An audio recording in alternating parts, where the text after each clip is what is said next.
financiamento, a exposição ao assédio e à corrupção nas fronteiras e não são, e são excluídos nos dados estatísticos comerciais oficiais.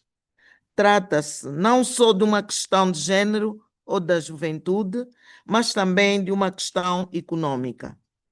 Portanto, ao promulgar políticas comerciais sensíveis ao género e à juventude, atribuindo recursos específicos e garantindo a responsabilização através da implementação, os parlamentos poderão, assim, ajudar a desbloquear todo o potencial destes atores econômicos vitais e assegurar que o comércio acabe por beneficiar todos os segmentos da sociedade. Senhores deputados, a Semana da Industrialização da SADC 2025 teve lugar sob o lema Promovendo a Industrialização, a Transformação Agrícola e a Transição Energética para uma SADC Resiliente. Este tema realça a importância de se aprofundar a industrialização, transformar a agricultura e proceder-se com a transição para sistemas energéticos sustentáveis. Nas próprias palavras do ministro dos Minerais Sólidos da Nigéria, o Dr. Dele Alake, os minerais, e cito, os minerais da África serviram para se impulsionar a industrialização noutros sítios, enquanto que as nossas economias vão permanecendo subindustrializadas. Este paradoxo tem de ter fim. A nossa visão deve ser clara: passar da dependência extrativa para uma industrialização transformadora.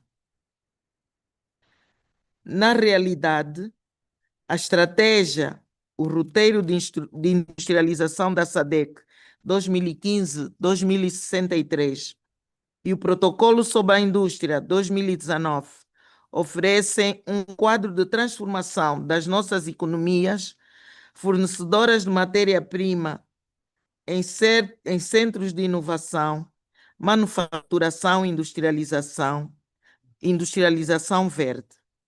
A corrida que se dá a nível mundial por minerais críticos como o lítio, o cobalto e elementos de terras raras realça a urgência de alterações em termos de governação, de uma mais-valia regional e de uma gestão sustentável dos recursos naturais. Os nossos parlamentos devem garantir que as leis nacionais de mineração e os quadros de investimento deem toda a prioridade à beneficiação local, à transferência de tecnologia e à proteção ambiental. Temos de legislar em prol de um futuro no qual os nossos jovens deixem de emigrar em busca de oportunidades, ao mesmo tempo que não beneficiamos dos nossos recursos por via da mais-valia que advém deles ou permaneçam inexplorados no nosso subsolo. São igualmente importantes as nossas parcerias com as organizações da sociedade civil, as quais desempenham uma função catalisadora no envolvimento da comunidade, na educação pública e na monitorização de políticas. Através das organizações da sociedade civil, podemos comatar as lacunas existentes entre a política regional e as realidades locais e assegurar que a integração fique centrada nas pessoas e seja inclusiva. A concluir, gostaria de expressar toda a minha e sincera gratidão ao secretariado da SADC, aos nossos parceiros e facilitadores, à senhora secretária-geral e a todos os senhores deputados, membros desta comissão permanente aqui presentes. Façamos desta reunião não só um palco para deliberar, mas também para de novo nos comprometermos em tornar os nossos parlamentos precursores mais robustos na integração regional da industrialização e do desenvolvimento inclusivo. Muito obrigada.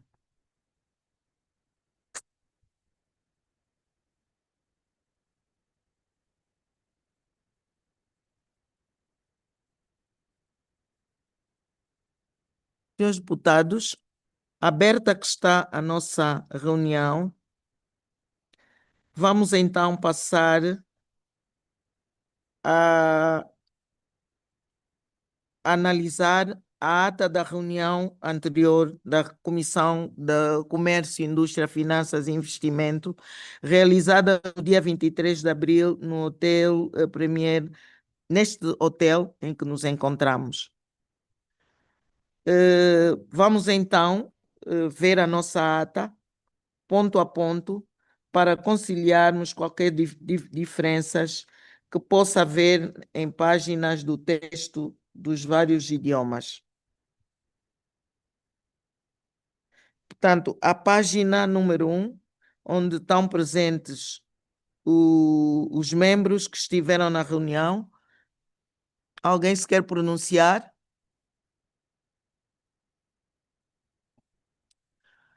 No que toca a ausências justificadas, alguém se quer pronunciar?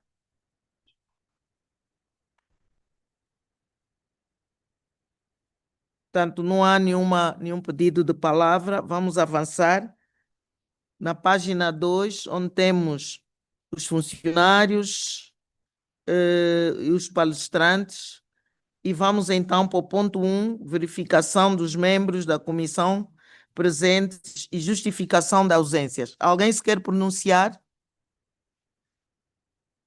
Ponto 2, aprovação da agenda. Algum pedido de palavra? Vamos passar para o ponto 3, a locução de boas-vindas da Presidente da Comissão. Portanto, eu não tenho nada a reclamar. Ponto 4, apreciação da ata da reunião anterior, realizada em formato virtual no dia 24 de outubro de 2024. Também não tenho aqui nenhum pedido de palavra. Ponto 5, análise dos assuntos constantes da ata da reunião anterior e que requerem seguimento. Portanto, vamos voltar a este ponto quando analisarmos os pontos que requerem seguimento. Ponto 6, necessidade de uma lei modelo do Fórum Parlamentar da SADC sob a fiscalização dos estabelecimentos prisionais. Foi abordado este tema. Eu estou a discorrer pelo ponto 6, os comentários, 6.2, 6.3,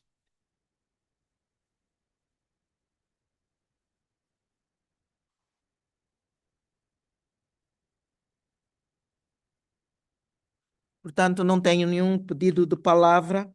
Ponto 7, experiência de fiscalização prisional a nível nacional.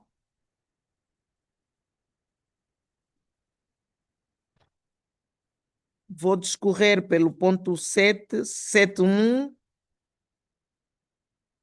ponto 7.2, troca de experiência pelos membros da comissão em forma de partilha das perspectivas dos seus respectivos países.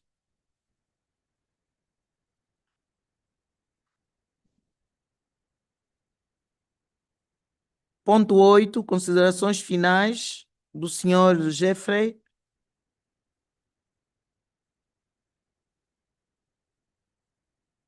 Ponto 9, considerações finais da senhora presidente da comissão.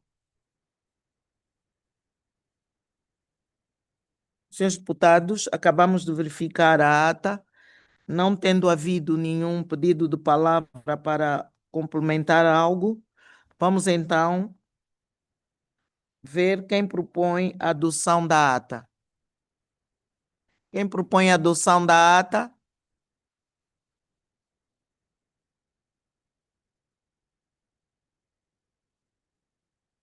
Zâmbia? Zâmbia propõe a adoção da ata.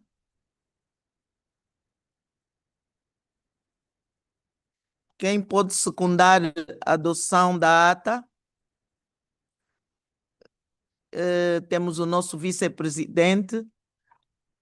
A ata está aprovada. A ata da reunião anterior, da reunião realizada em março, está aprovada.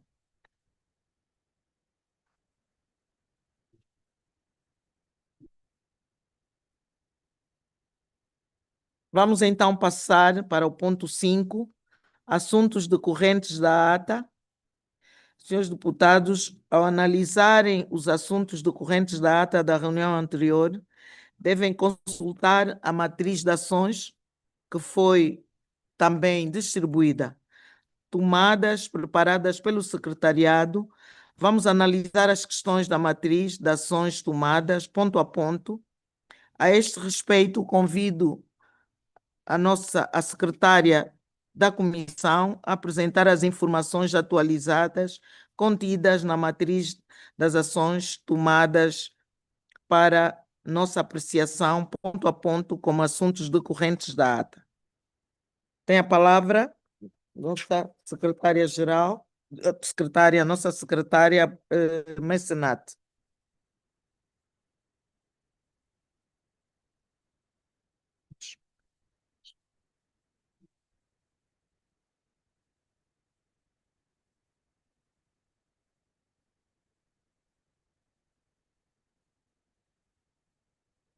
Thank you, Honorable Chair. I will now read the resolutions and action taken metrics for the TIFI committee pursuant to the meeting of the 23rd April 2025 and resolutions to the 58th plenary assembly. Resolution 1 is to urge SADC member parliaments to ensure appropriation of adequate budget to prisons to fund alternative approaches to incarceration, such as fines, diversion programs, and restoration justice initiatives, which have the potential to reduce the rate of incarceration and potentially free up resources sector spending, thereby escalating poverty levels in the region amongst women, youths, and children. The action or remark: the resolution was submitted to member states through parliaments for implementation in line with Rule 6.3 and awaiting progress report. Our proposed strategy is we are waiting for updates from member states during the 58th plenary assembly.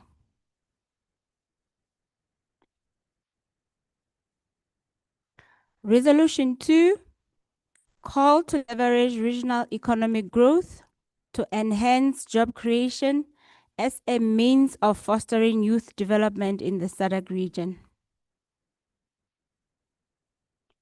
Action remark: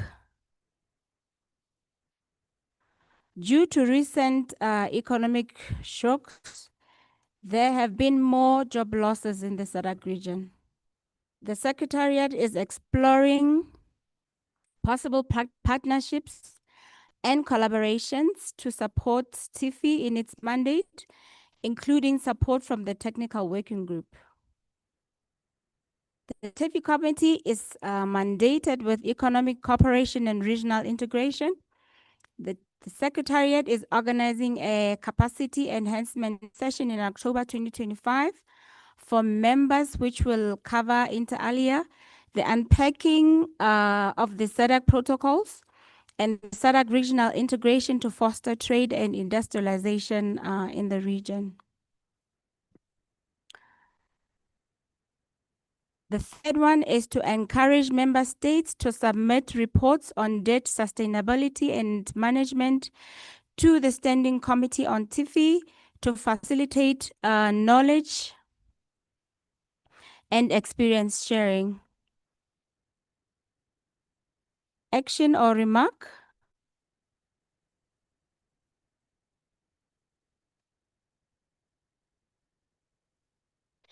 The Secretariat is actively advocating for the domestication of the SADC model law on public financial management, especially provisions related to debt sustainability and positioning parliaments to take lead in demanding accountability on behalf of citizens. Meanwhile, the Secretariat is exploring possible partnership and collaboration to support debt management and sustainability. In this regard, the Secretariat has developed a balanced scorecard to facilitate domestication and promote public financial management reforms. The scorecard is being pre-tested and once adopted will be rolled out across the region. The SADC Parliament remains steadfast in its advocacy for streamlining of the common framework for debt treatment for greater responsiveness and inclusivity in order to provide debt relief to heavily indebted countries. The fourth one is to urge member states to stay informed and actively participate in ongoing trade negotiations, addressing issues like tariffs, rules of origin, investment, and digital trade. Actions or remarks? The Secretariat has collaborated with, this one is UNCTAD, this is a mistake, honorable members, the United Nations to train member parliaments, including staff, in February 2025. The training starts now in October through to February 2025. And we are still committed to actively participating, to capacitating member parliaments, including staff in trade issues. And the SADC PF is committed to ensuring that member states are strengthened in their knowledge of trade. The Secretariat has collaborated with the United Nations to train member states, including staff, from November through March 2026 on trade and trade negotiations and trade protocols to capacitate members. Thank you. The fifth one is to encourage member states to harmonize existing legislation with SADC PF public financial model law with a view of promoting domestication of the model law. Action or remark? This resolution was submitted to member states according to our rules of procedure. The SADC PF is committed to ensuring prudent parliamentary oversight, budgeting, auditing, and debt management, while addressing modern challenges like cryptocurrency. The SADC Secretariat developed a tool, a snapshot survey, to gauge the level of harmonization of the model law, and only a few member states responded. And according to the 57th Plenary Assembly, members were encouraged to domesticate the SADC PF model laws at national level. And only Angola, Lesotho, Namibia, and Zambia responded to the snapshot survey.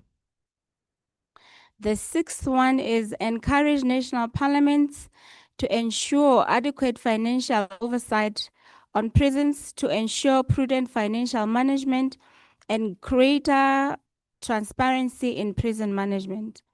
This resolution was submitted to member states according to our rules of procedure.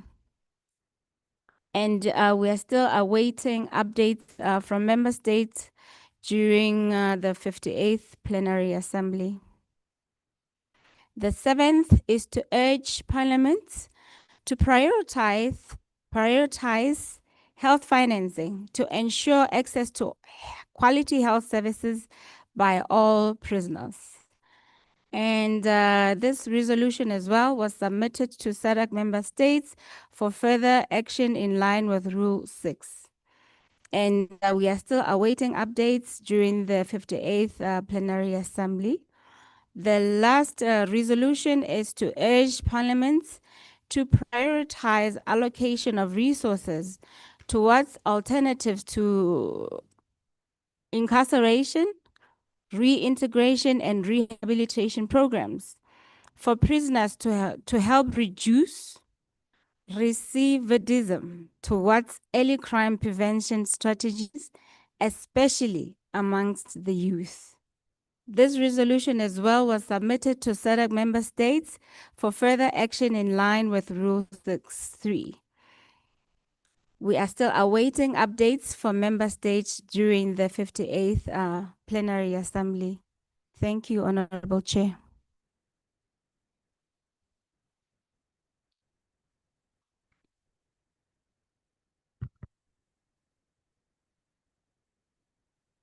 Muito obrigada, mecenato. Senhores os deputados, está apresentada a matriz. Gostaria de saber da vossa parte se alguém se quer pronunciar em relação às questões que foram aqui apresentadas e sobre o ponto da situação das resoluções e matriz de ações tomadas para a Comissão Permanente durante a última reunião realizada a 23 de abril. Estão abertas as inscrições.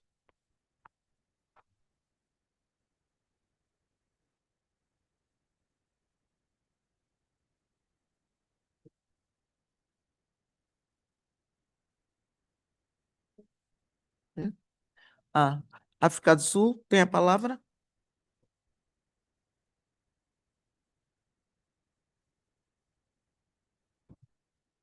Thank you very much, Honourable Chair. I served as a member of Parliament, but I also served in the Department of Correctional Services at one stage. So this is an issue that is very close to my heart. When it comes to the different matrix, maybe I can start with matrix item 1, budget for prisons and restorative justice. Chairperson, on the first resolution, ensuring adequate budget for prisons with a shift to alternatives to incarceration. Whilst we appreciate that member parliaments received the resolution, reports are pending, but we cannot afford administrative delays because behind those delays are human beings. There's real situations happening within those prisons. And so when it comes to administrative delays, I think we must get an explanation of what the timelines now are going to be and when these things will be proposed. We must have a SADC model framework on restorative justice and diversion. We must have annual reporting to this committee on prison budget allocations per member state. We also need to track the outcomes for youth, women, and vulnerable communities within the correctional services background. Because incarceration without rehabilitation fuels unemployment. And what we see is a recidivism where offenders become repeat offenders because they don't have the skills, they don't have the knowledge, they don't have put into a space. So justice has to be rehabilitative. And then on the matrix item 2, leveraging economic growth for youth jobs. Yes, economic shocks increased youth unemployment. It is true. But our response must be transformational, not incremental. We must move fast to help our young people.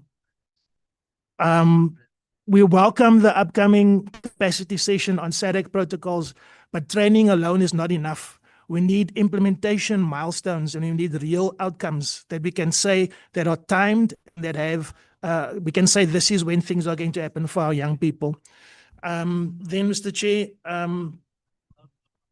on terms of where we are for Matrix 4, debt sustainability, we welcome the scorecard, but debt transparency is sovereignty for us. But African economies continue depending on external lenders while exporting raw materials. We will never break the cycle if we don't break the cycle on that. And it's something that we're very strong as in South Africa, where we need to change the ownership of the land. We need land justice. We need the beneficiation of our minerals. We need to beneficiate minerals at source. And this is one of the big challenges that we have, is that we take our natural resources, we export it to foreign countries, and with that, we're exporting jobs, we're exporting income, we export tax income for our countries, and we need to make sure that we need to get the facilities that we need, the refineries, the manufacturing capacity, the infrastructure. We need to work together across borders, because our borders and our transport infrastructure was never designed to cooperate. Our gauges of our railway lines is different between one SADC country and another, meaning that we can't have railway lines that go all the way, and that's all colonial headaches that we have. If we want to bring about a better trade between SADC countries, we need to look at that kind of infrastructure. We need to look at beneficiation at source. Whether it's whatever the rare earth minerals there is, because the rare earth minerals is the big issue that's happening with America and the rest of the world, but it's found predominantly within our countries and within our region. So, Mr. Chair, I just think that those are just a few of my thoughts. And then also maybe on the trade negotiations under Matrix 4 and tariff strategies, while we appreciate TRALEC and UNCTAD collaboration, but member states remain exposed to tariff shocks. We have seen this clearly with US and with AGOA. And if we are not going to diversify and coordinate our response as SADC, we are going to find ourselves to become victims of the US and victims of the EU and other players that are still very much looking at us as raw material suppliers and not suppliers of finished products. We can only save our people and take our people out of poverty when we take our raw materials and turn it into fixed products, and we need to have a dedicated matrix in this matrix of how that's going to happen. I think those are just a few of my thoughts. And then also just in terms of the prison systems, one of the biggest issues is you can't make a change within the prison system if there's no budget for it. And according to the documentation that's before us, there's no transparency in terms of all the member states, in terms of how budgets are allocated, spent, etc. And again, if we are just being punitive, not rehabilitative, we're not going to get a different result than what we've had up until now. So that's just a few of my thoughts. Thank you. Muito obrigada, senhor deputado da África do Sul. Adiantou um pouco a nossa discussão em relação ao tema que vai ser abordado mais à frente, mas vamos então passar a palavra a Moçambique. Muito obrigado, Sua Excelência Presidente, desta missão. Caros deputados, meus pares, eu queria talvez começar por esta questão que tem a ver com as prisões, o sistema prisional. Eu não tinha aqui o documento, mas estava a tratar por ter a ver com aquela questão que já foi abordada por Vossa Excelência, atinente à necessidade de encontrar outros mecanismos de detenção para a regeneração dos reclusos. Essa questão eu quero tratar, se me permite, Excelência. Na nossa lei Moçambique, já prevê leis, penas alternativas, mas a sua aplicação ainda é incipiente, mas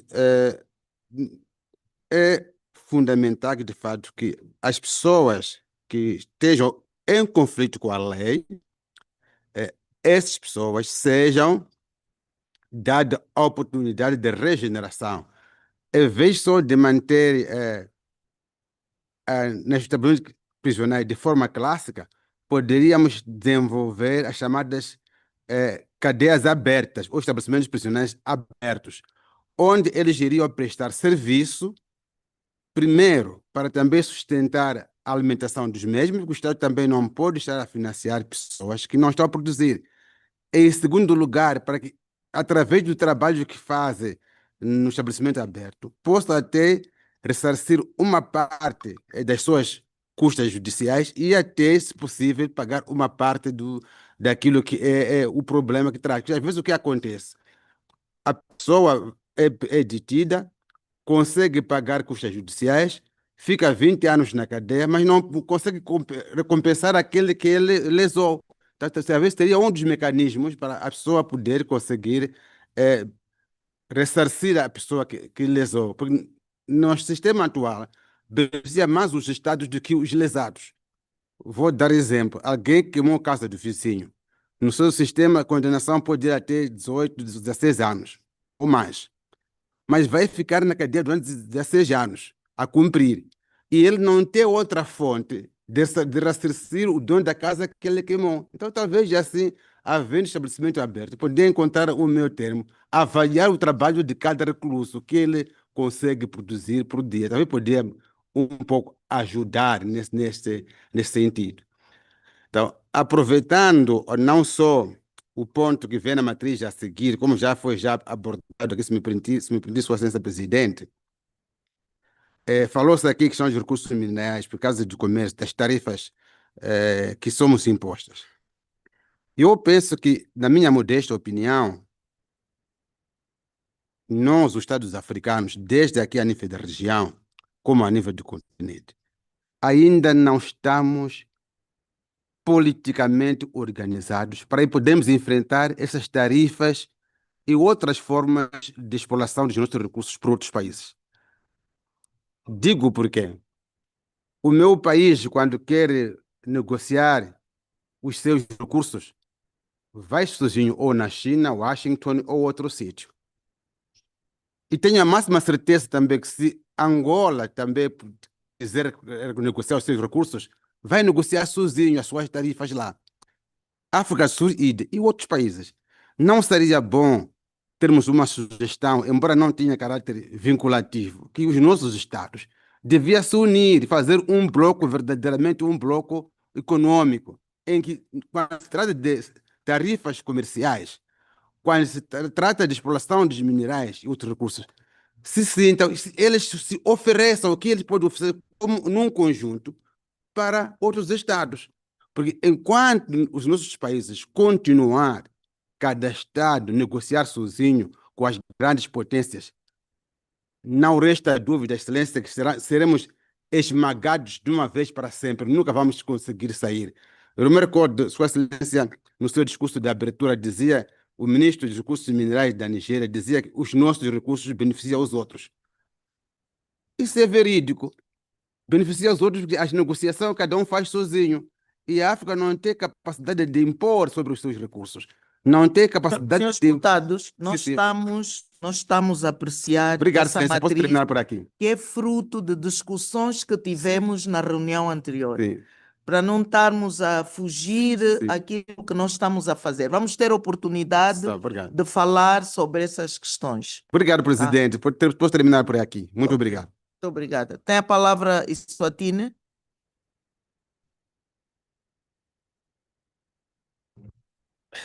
Thank you. Thank you, Madam Chair.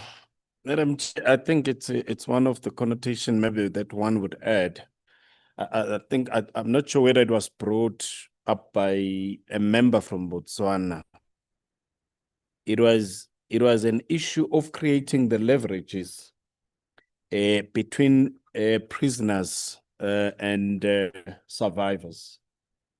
So I don't know whether, Madam Chair, we would just add it probably on our metrics. So as to encourage member states to, particularly in as much as looking at or providing maybe members of parliament, providing oversight over prisons, let's also consider the survivors. Subsequently, maybe in extension also, I'll say we spoke about issues of whistleblowers out of this issue. So I think we supported an idea where we said, let's create also a funding for the survivors. Let's create a funding for whistleblowers. In as much we are looking at probably the rights of the prisoners. So maybe I think, Madam Chair, we can just add that to encourage member states to look after survivors, because right now, most of them, they are suffering out there, yet we are taking care of the offenders. Thank you, Madam Chair. Muito obrigada, senhor deputado de Iswatine. Eu vi mais uma mão levantada ou estou equivocada? Queria saber a colega de onde é que é aquele país? Zimbábue, se pediu a palavra? Não. A seguir também não. Senhores deputados, concluída que está a análise da matriz das resoluções e matriz da ação tomada pela Comissão Permanente quando da reunião de 23 de abril, vou passar a palavra ao secretariado para reagir às questões que foram aqui apresentar, algumas questões, e finalmente eu também vou fazer alguns comentários de algumas questões que alguns colegas abordaram. Tem a palavra o secretariado. Thank you, Honorable Chair. I would just like to say that the recommendations for prisons emanate from our discussions from our last meeting. Remember, honorable members, we, as the SADC PF, there's a motion to draft a model law on prisons. So it was part of our consultations because we had a forum of committees where committees met so that the drafter can hear what honorable members feel and make submissions on prisons, what can be done on oversight of prisons, because at the end of the day, honorable members will be making the oversight on prisons. So that is where all these recommendations came from. So we had consultations running for the whole of October from civil society organizations, from LGBTQs, from everybody who needed to be consulted was consulted the past week. And I think, Honorable Member from Eswatini, your submission, I don't think I've heard anybody talk about people who have been affected by crime. So I think your submission will go a long way into building the model law.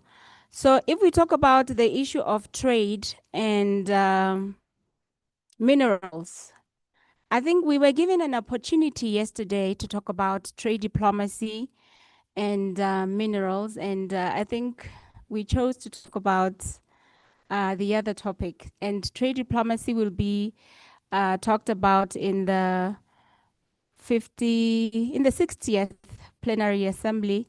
So honorable members, I think we'll have to prepare ourselves for that session. But I don't know if any of our resource persons would like to say a word on the issue of minerals. Mapule, is there anything? Kuda? My apologies, Secretariat. Anything broadly speaking about minerals? The honorable members? The honorable members were talking about diplomacy and the issue of minerals being siphoned off by the global north, and us being a bloc, a SADC North, having to stand together and saying we have to come up with strategies of beneficiation and not just each country having to negotiate on its own. But I think we have to have a serious forum and have a serious discussion on that. Also basing ourselves on the protocol, on what the protocol says on the issues of trade and non-trade barriers and everything. But if just, yeah. I'll be quick to not then speak about something I'll be speaking about tomorrow. Yes. But yes. just for point of introduction, lovely to meet you all, honorables. My name is Kudakwashe Manjonjo. I work for Power Shift Africa, a think tank, and I primarily work on critical minerals and green industrialization, supporting African governments and the African Union with their trade policies. So for example, I've been doing a lot of G20 work this year, so we're now doing a lot more SADC work. So as an example, I think to what Honorable from Mozambique was speaking about, I'll give the example of South Africa right now, which have a regulation that just came out around the chrome And chrome, for who might not know what we use chrome for, if you've ever used a stainless steel spoon, that's where you get, that's what chrome is. Chrome makes stainless steel. It's part of the process of making stainless steel. But in this regulation, South Africa is essentially trying to have an export regulations that excludes the SADC region. So a quick example is that there's an opportunity in that regulation to ensure that SADC countries are exempt from that SADC, from that ban, to basically support intra-regional trade. Reason being, between Zimbabwe and South Africa, they control about 80% of chrome globally. So if those two countries came together and negotiated the pricing and how beneficiation is done, they have what we call market power. So this is a very tangible example about a regulation that's currently in the works, that we believe that through the protocols and through the free trade agreement that's within the SADC region can be influenced to ensure that we are supporting each other's regional integration. I'll say that for now. Thank you. Thank you. Also, honorable members. Thank you. Thank you, Kuda. Good morning, honorables. My name is Mapule Maema. I'm from the Economic Justice Network. Por favor, Can you hear me? Está no uso da palavra, e por favor, quem se quiser pronunciar, pedir a palavra à mesa. Vamos dar oportunidade à secretária de concluir a sua intervenção e depois, se quiser dizer alguma coisa, pode pedir à mesa. Muito obrigado.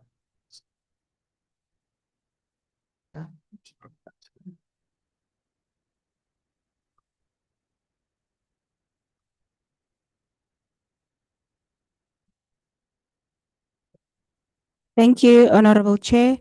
Honorable Chair, this is Ms. Mapule Maema. She's part of the technical working group for the TIFI committee. If you have some submission, please go ahead. Thank you. Good morning.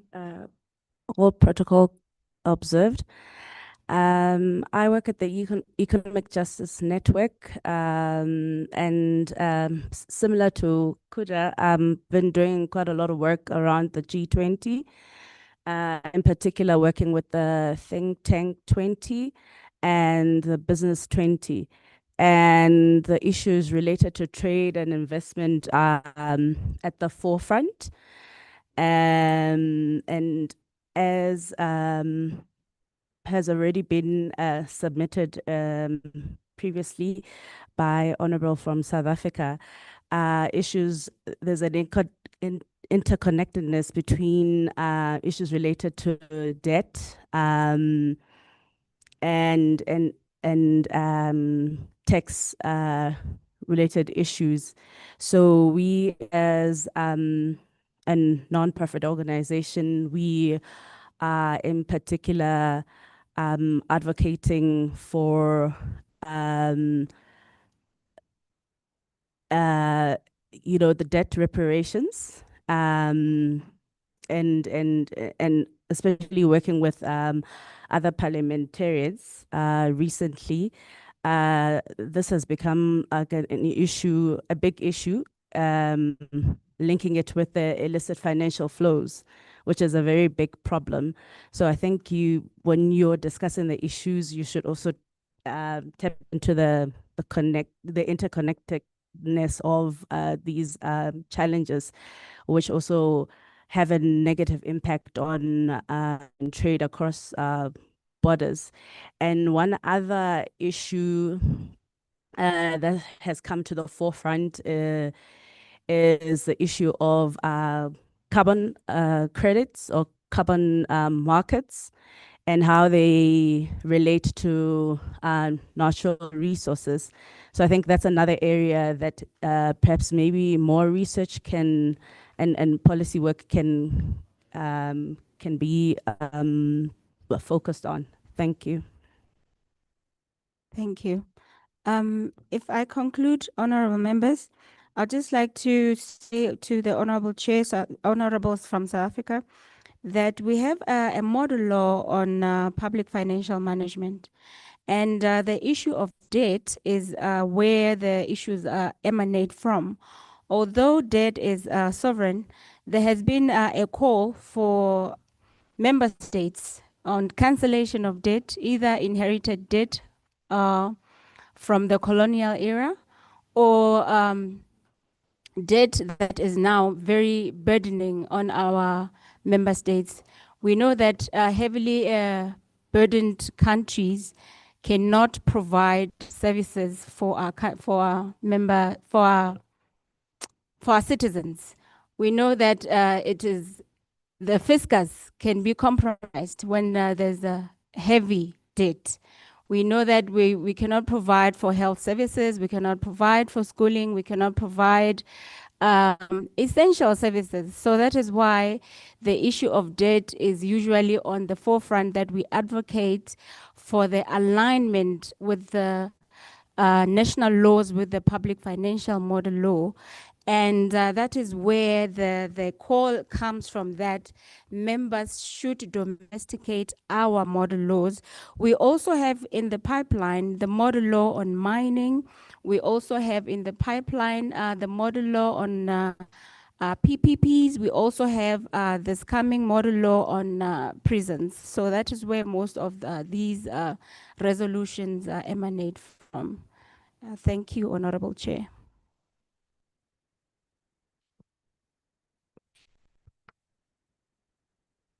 Muito obrigada, mecenato, e todos que interviram em relação às questões apresentadas à matriz das questões da última reunião que tivemos. Devo aqui realçar a questão que foi apresentada pelo colega, pelo vice-presidente da comissão. Me parece que sim, que essa questão deve constar nas nossas recomendações, é uma questão importante, e mesmo porque teremos oportunidade de voltar a abordar essa questão quando tratarmos do projeto da lei modelo sobre a fiscalização das cadeias. Em relação às outras questões que foram aqui apresentadas, também já foi dito pelo senhor, nosso parceiro do recurso, as questões que vamos abordar em prol da lei modelo sobre a mineração, é uma questão que está ainda na ordem do dia da nossa comissão e do Fórum Parlamentar da SADC. Inclusive, tivemos esta semana, ou a semana passada, em Angola, uma reunião internacional sobre os minérios críticos, e onde saíram também bastantes resoluções, bastantes recomendações sobre o tratamento que nós devemos dar aos minerais críticos, aos minerais ou minerais de desenvolvimento nos nossos países, na nossa região, para que eles beneficiem de facto os nossos países, as nossas populações, ao invés de acontecer aquilo que tem estado a acontecer até agora, deles serem exportados para os países desenvolvidos e levarem tudo e depois nós ficarmos com as migalhas do resultado dessas operações. Portanto, não vamos adiantar a discussão, já foi dito que amanhã vamos abordar esse tema, vamos então guardar as energias para amanhã podermos tratar dessa questão. De resto, considero concluído a abordagem da matriz das ações tomadas pela comissão permanente, e vamos então passar ao ponto 6 da nossa ordem.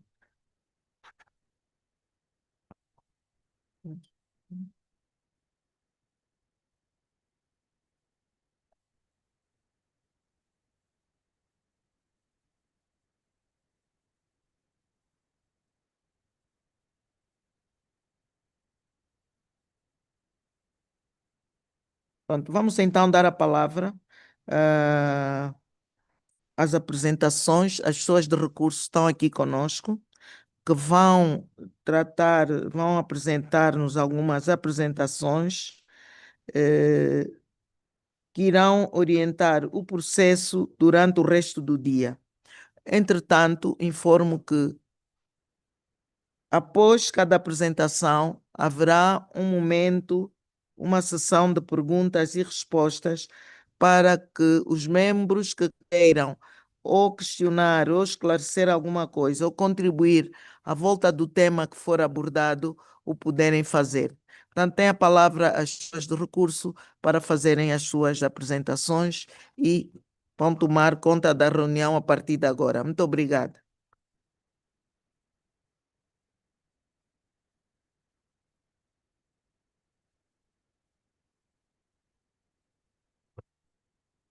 Eu dou a palavra ao moderador.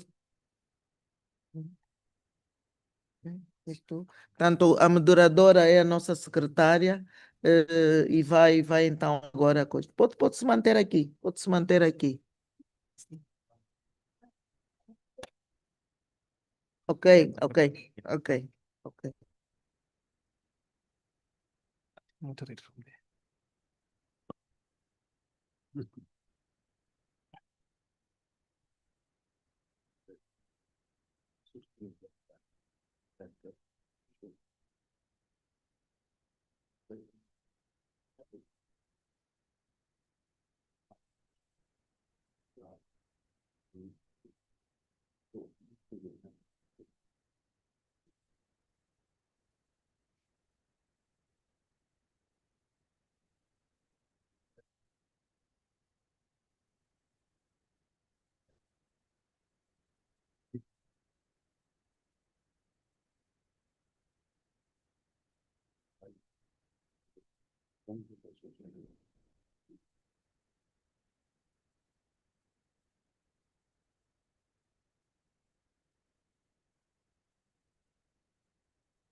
Thank you, Chair, for the floor. Good morning, honorable members. I would like to write on the protocols that have been observed or established as we were running throughout this meeting. My name is Waja Umpile from the SADC Secretariat. I'm Program Coordinator under Policy Planning and Resource Mobilization. My task this morning is to take the honorable members through the key protocols that pertain to this committee. And I will take the honorable members through 4 items, which is 3 protocols and 1 agreement. Allow me, honorable members, a minute to request for permission to now project the items that we will go through. So I'm going to request the technical team to give me permission to be able to project to the Zoom.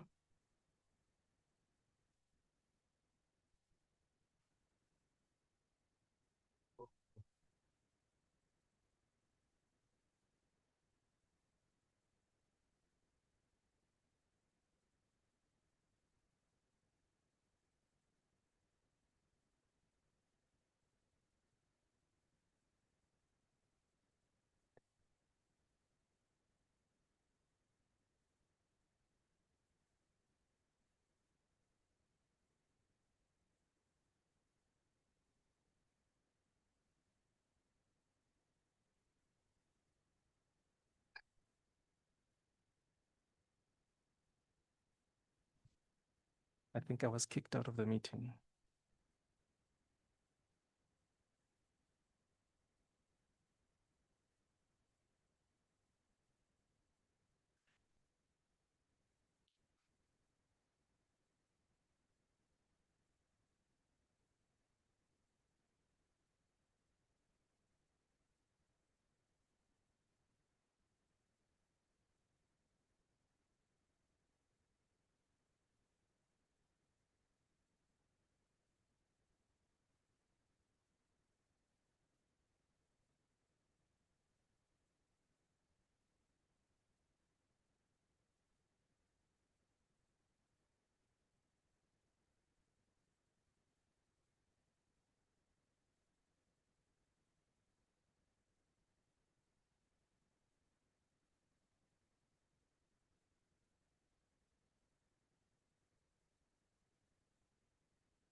Yes, am I able to project?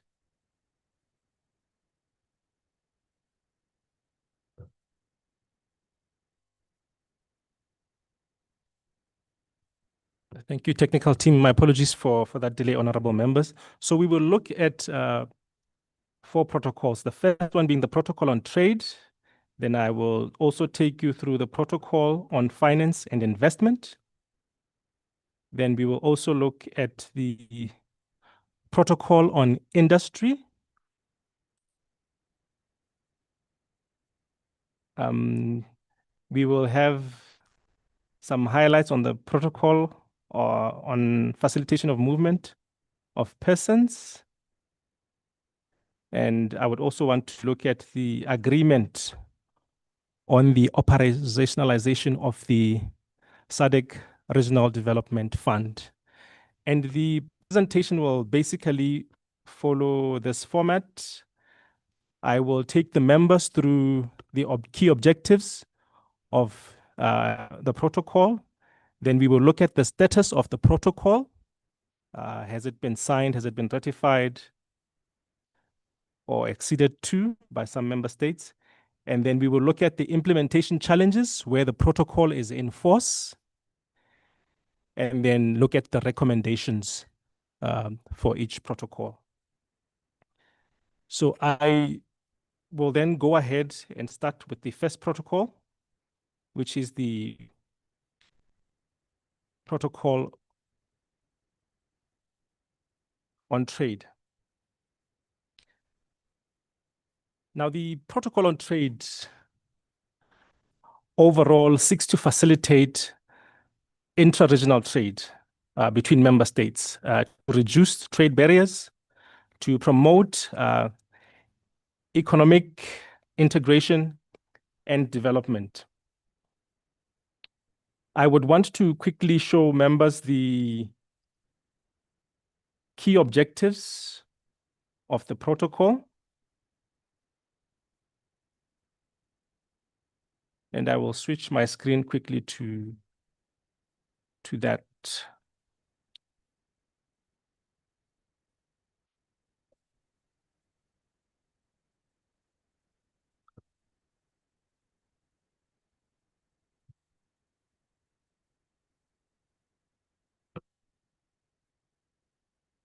Okay, the protocol has got about 4 or 5 objectives, which I will take the members through just now.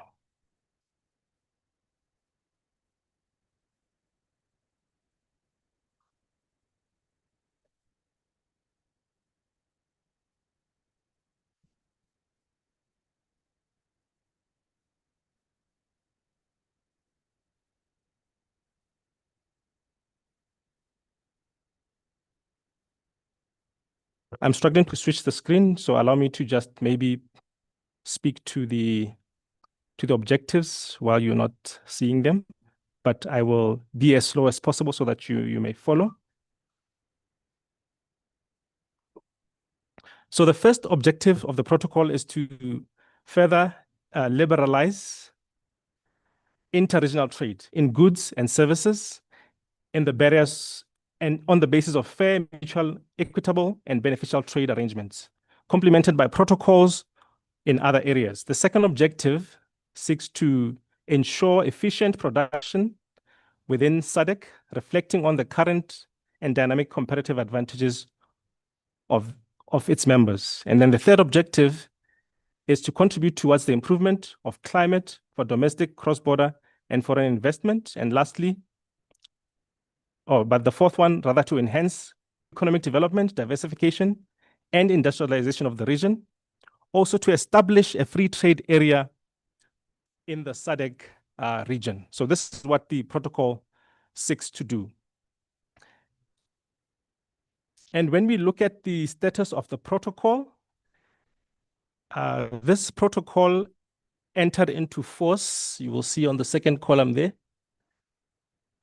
The protocol on trade entered into force in 25th January 2000. And all member states have ratified save for DRC and Comoros. The specific challenges that this protocol is facing is the 2 member states that I've mentioned that have not acceded to the protocol since now it's in force. We also have some state parties that are putting, or rather moving backwards by imposing the restrictions on imports of particular goods, specifically agricultural products, without informing or notifying the Secretariat or the state parties involved in the agreement. So this takes us a little bit back, but the protocol requires that where there are restrictions going to be put, member states need to notify the Secretariat and party states or state parties. There is still existence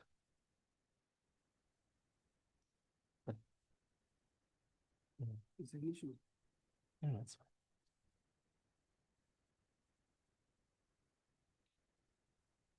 fine. The existence of several non-tariff barriers that still exist between member states. And non-tariff barriers, I believe members know what we are referring to, issues that deal with our border processes or our customs laws, our process at the borders really that facilitate the movement of goods that are non-related to tariffs. Lack of binding mechanisms for dispute settlement. We know the status of our tribunal. So there's a challenge there with lack of settlement on issues of dispute. And then the other challenge there is that SADC needs to provide much better trade preferences, even over and above AFCFTA. So our regional bloc needs to provide better trade preference conditions to member states. So that is proving to be a challenge. We have 3 recommendations under this protocol that members that have not acceded to the protocol should do so. And this is Comoros and DRC, as earlier mentioned.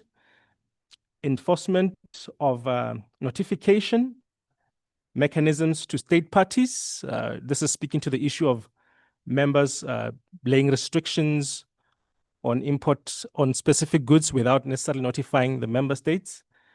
And we are recommending that we enforce the item on notifications, and then also reviewing and updating of the protocol. It's something that needs to happen. There's several revisions, but I think some of the items may need to be updated accordingly. So, Honorable Chair, this is my presentation on the protocol on trade. I would like to pause here, facilitator, and maybe entertain some exchanges on this one.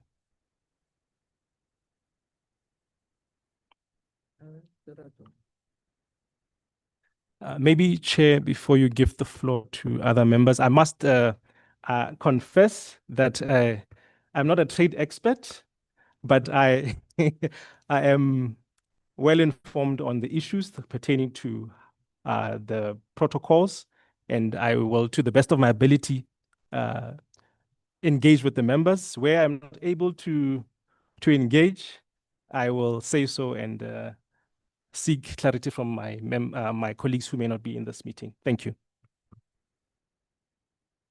Thank you. I see a hand from Botswana. Honorable, go ahead. So thank you for the presentation. It's been 25 years with this protocol in place. Are we able to draw a clear comparison of what the situation was before we got the protocol and where we are currently? Is it easy to identify countries that, and I'm trying to employ the best possible language without offending whatever countries may come out of this, countries that whose practices are predominantly anti-regional trade? Are you able to identify those so that we also maybe understand why some of us, after signing up to such a protocol, would then want to conduct ourselves in a manner that negates what we committed ourselves to. Thank you. Thank you. Do we have any more hands? Any more questions, honorable members? Go ahead. Thank you very much. I thank the presenters for the presentation on the protocols around trade. I think I agree that we need to modernize it and we need to really have a look at revitalizing it and then seeing how it actually plays out into the current situation within SADC. When we look at the issues of free movement, cross-border issues, we look at issues of benefits for member states in SADC. I do think and I agree that we have not gone far enough and put enough impetus on binding the mechanisms that's going to bring about more trade and investment across our borders, and also for more benefit for being part of SADC. I think we need to really, as the speaker from Botswana had said before, we really need to start looking at ourselves as a bloc and start looking at ourselves at what is our ability to increase our intra-SADC trade, and then how does that relate to the Africa Continental Free Trade Agreement and where we're going with that, because we're running behind in terms of our metrics and in terms of our outcomes that we had planned as SADC, but also in terms of the African Continental Free Trade Agreement, in terms of Agenda 2063 and others. We're falling behind on the AU's targets that are set for us in terms of trade, in terms of industry, in terms of deregulating the trade. I think the biggest challenge we have is the red tape. We have a lot of trade happening and we've seen an increase in trade in SADC, but if we're going to do more for our people, and we need to make it easier for goods and services and people to flow across our borders and to make a benefit for it. I see in other blocks, like in the EU, there are special lanes or special areas for EU members and EU people to just travel amongst the different countries, special permits, etc. And something that we need to start looking at SADC is how do we make that happen as soon as possible so that our people can flow and trade and be able to go from one day, they must be able to go from Johannesburg to Maputo or to any of the other SADC regions and say, okay, I've got all those goods and services and people, and I need to get it there as fast as possible. The only thing that's stopping us is our own borders. It's our own red tape, our own lack of border control and border management, and our own ability to be able to say, okay, because you're part of SADC, you don't have to go through the same things that everybody else has to go through in terms of getting to our markets and in terms of getting to our people. I think that's a very important thing that we need to look at. And then, we must just close the gap between enforcement as well as what we sign, because right now it looks like some of these things are just rubber stamps that we keep parking until the next meeting and the next meeting and the next meeting with no fixed and binding red lines. If we can start having red lines as to this is how far we've got. We've got 2 member states, DRC and Comores, I think, that haven't ratified. At what point do we say, okay, by the next meeting, we need to have this ratified? At what point do we start having that kind of discussion with one another openly and saying where South Africa fails at certain things, can we be held accountable for not ratifying certain things that are important as part of the protocols of SADC?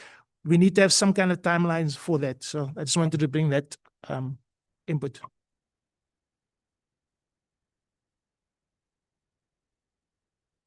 Thank you.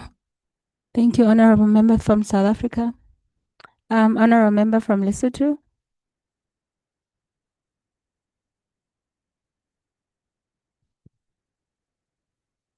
Thank you, Mimastinati. I was still debating whether I should talk about this or not. My name is Pinky Manamlela from Lesotho. Okay.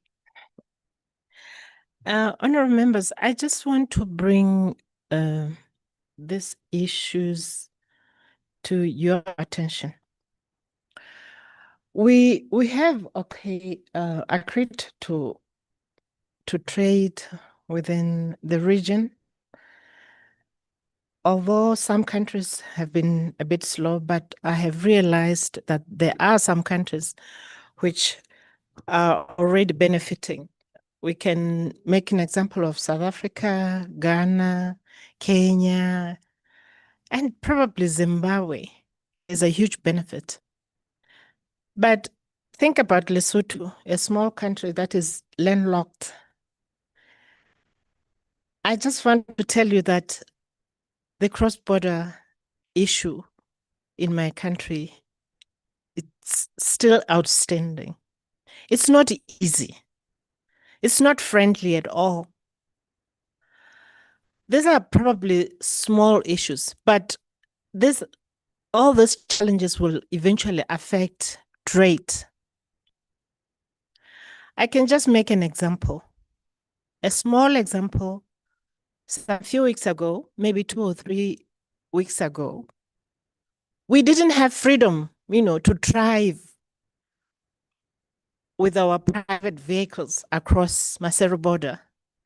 If you are 2 or 3 in a car, the taxis were just controlling and telling us that, no, you cannot drive, passengers. We are the ones who are supposed to take passengers.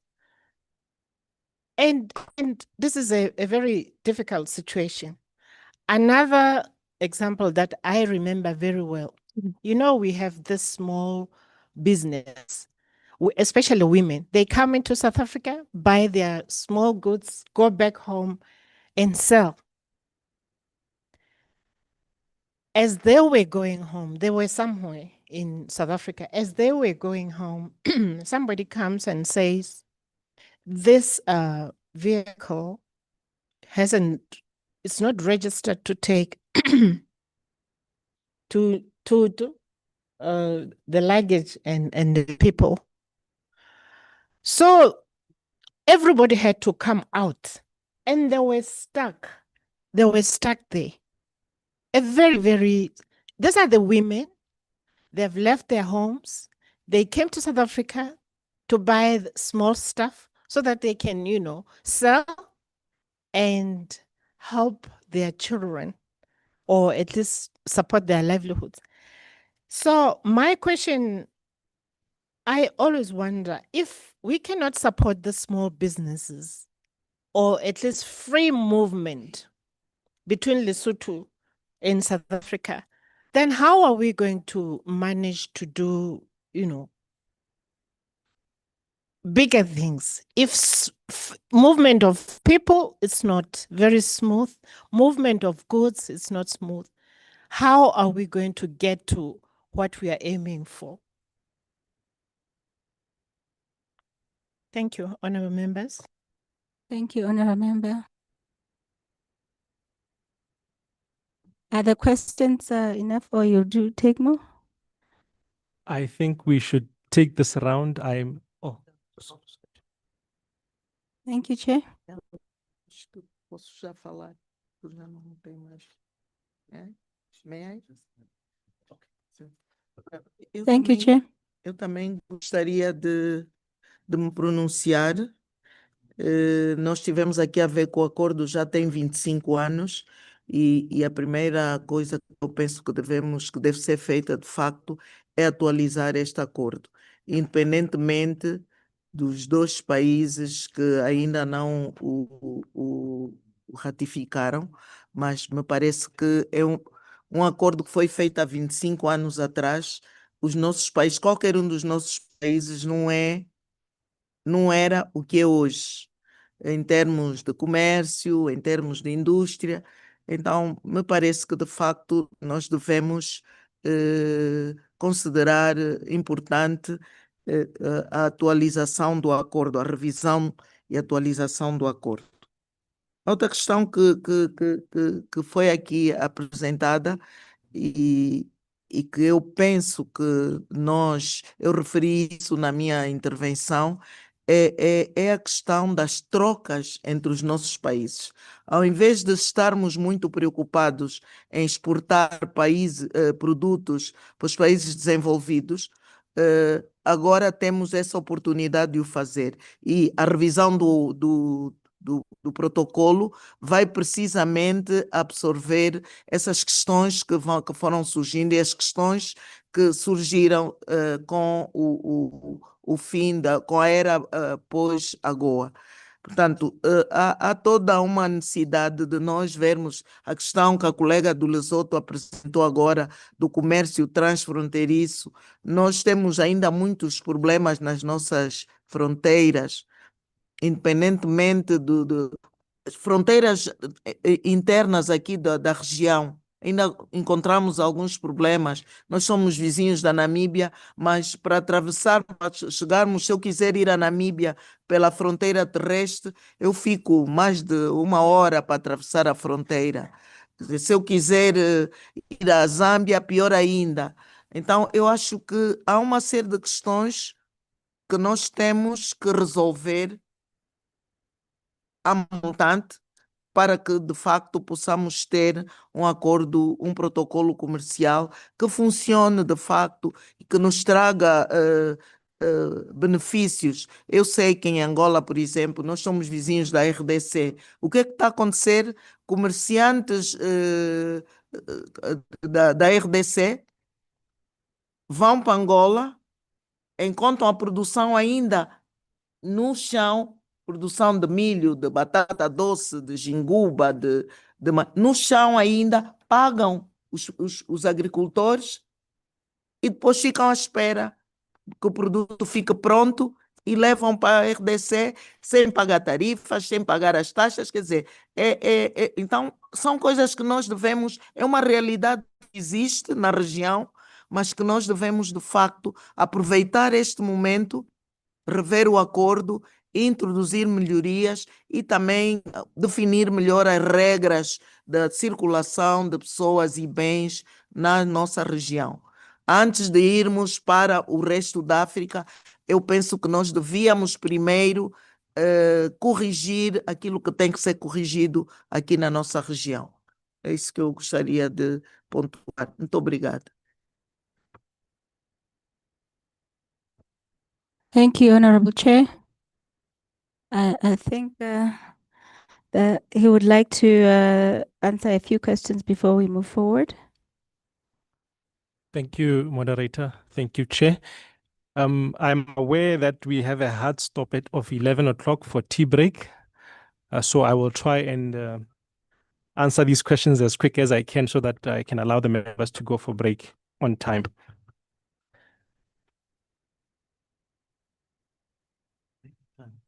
Okay. Oh, the chair says I can relax and take my time. So I shall not be blamed when we find the cookies gone outside. I will start with the questions from Honorable Saleshando from Botswana. And for one of the questions, I would want to show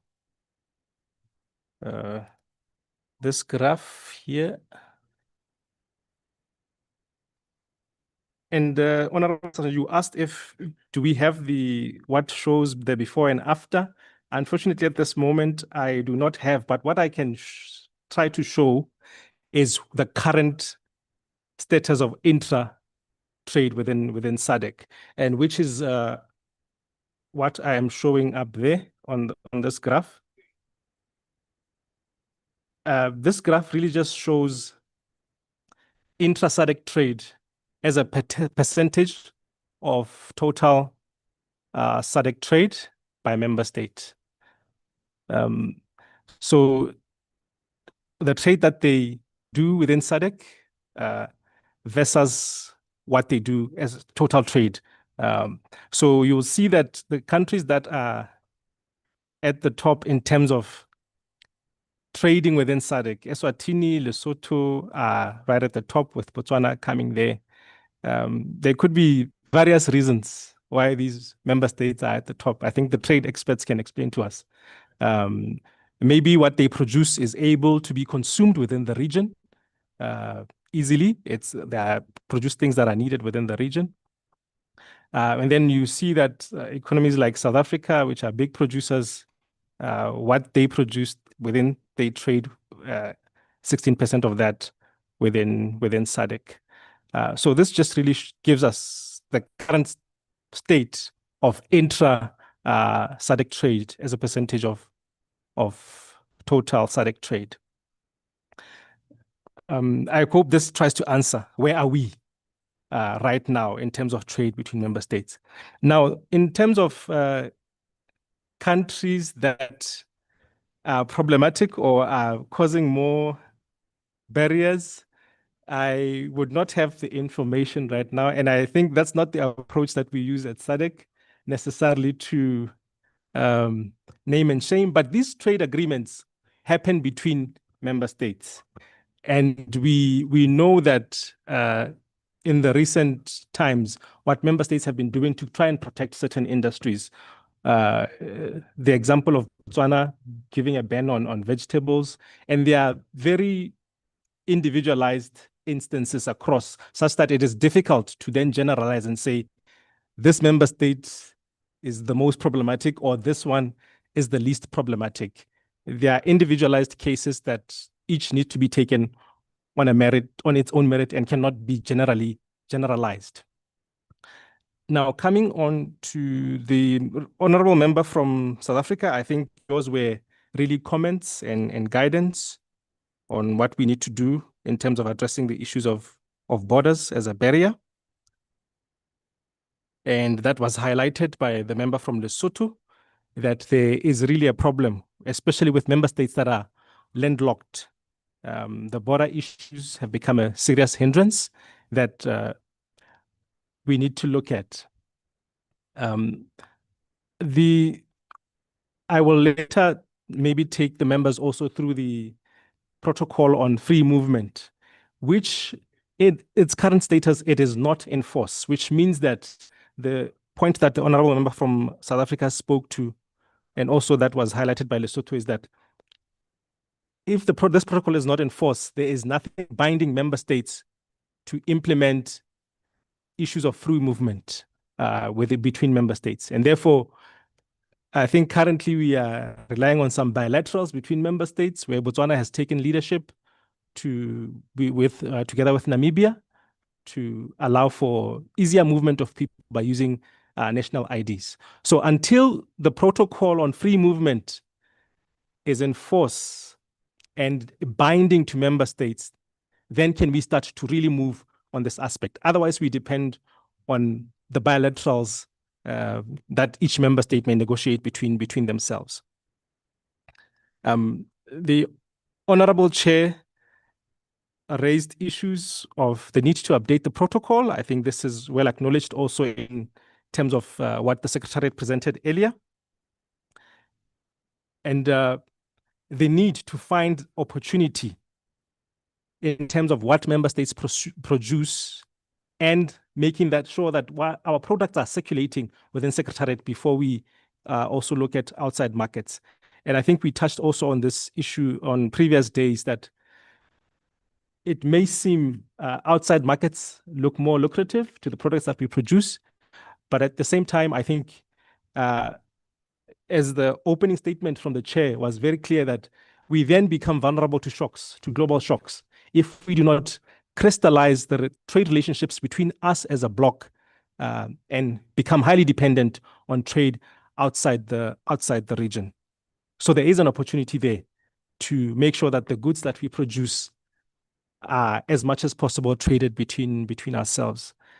And I think the other aspect that comes out in the protocol is the need to find opportunities in member states to collaborate in development of certain industries. And I think this also comes out clearly in the next protocol that I will discuss, which is the protocol on industry, that where there's opportunity to collaborate. I read somewhere recently that Namibia has got a deal with China to export beef, 20,000 tons a month, and Namibia is unable to meet that demand.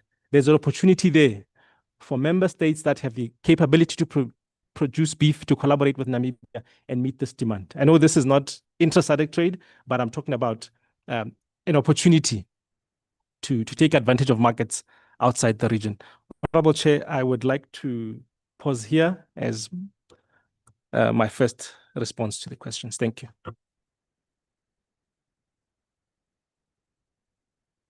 I think I will continue after tea. And there was an issue from a member from South Africa about modernizing the protocol. There was also something about mechanisms and timelines and enforcement on the protocol. Because what members were saying is we sign, but we don't see any enforcement because there's no change in our borders. There's, as the chair has said, there's difficulty in crossing. You as a person, now imagine if you coming with goods and across the region. Also, I think what I saw on the statistics on Eswatini and Lesotho probably could have been from AGOA, those two countries taking advantage of AGOA. Maybe post AGOA now we'll see a different measures from Lesotho and Eswatini. We'll see what happens post AGOA. Thank you. I think through you, Honorable Chair, we'll go and have tea. Thank you.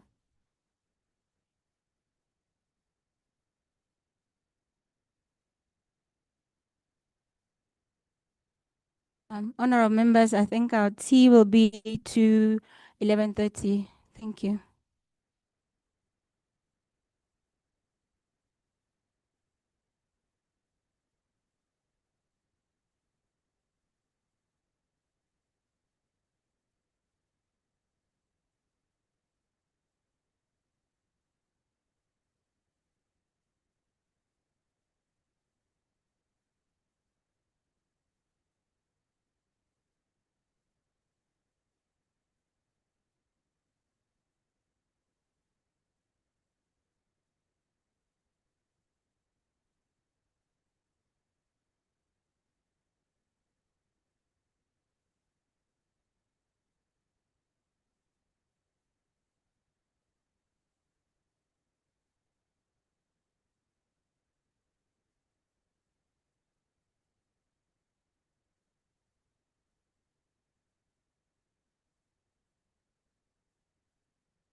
Thank you, Honorable Chair. I think we can start.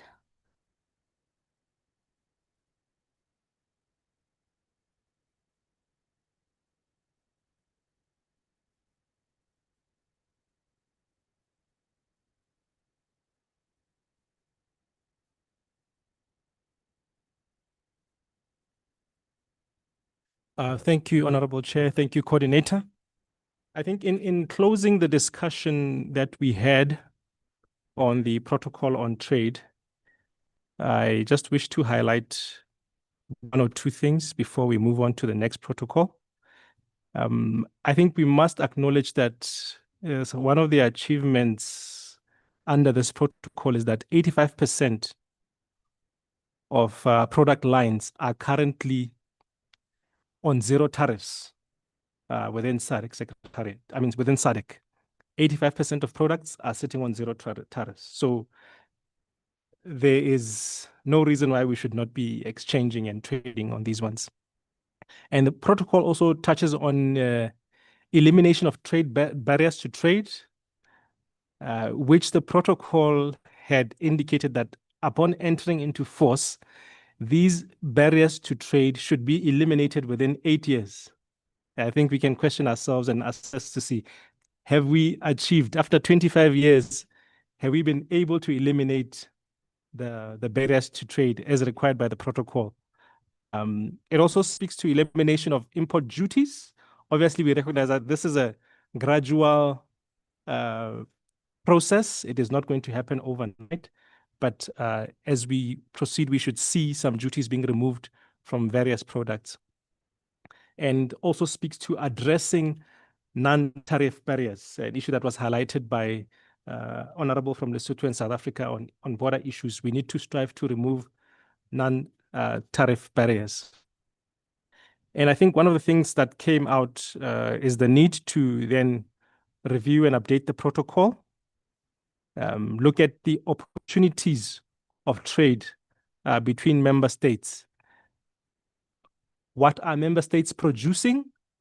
What is the demand within the region? How can we then ensure that the goods produced in the region primarily circulate within the region to improve intra-SADC trade?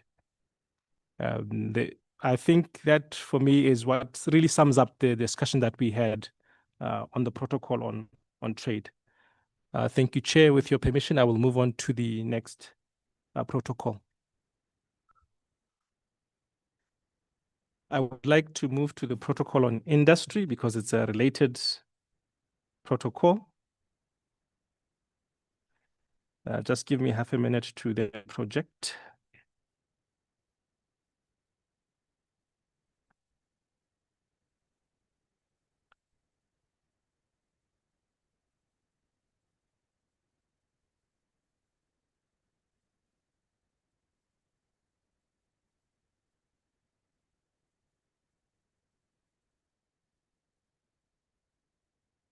So the protocol on industry, unfortunately, the status is that it is not in force. And I will give the numbers in terms of who has signed and who has ratified in a bit.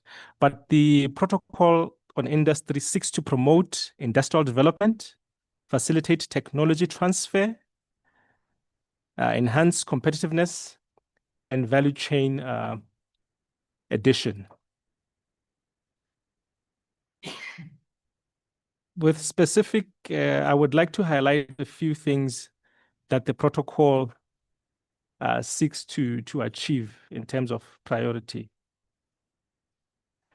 I will try and again switch my screen. Hopefully, I will not be disappointed again because I think it's important for members to see this one.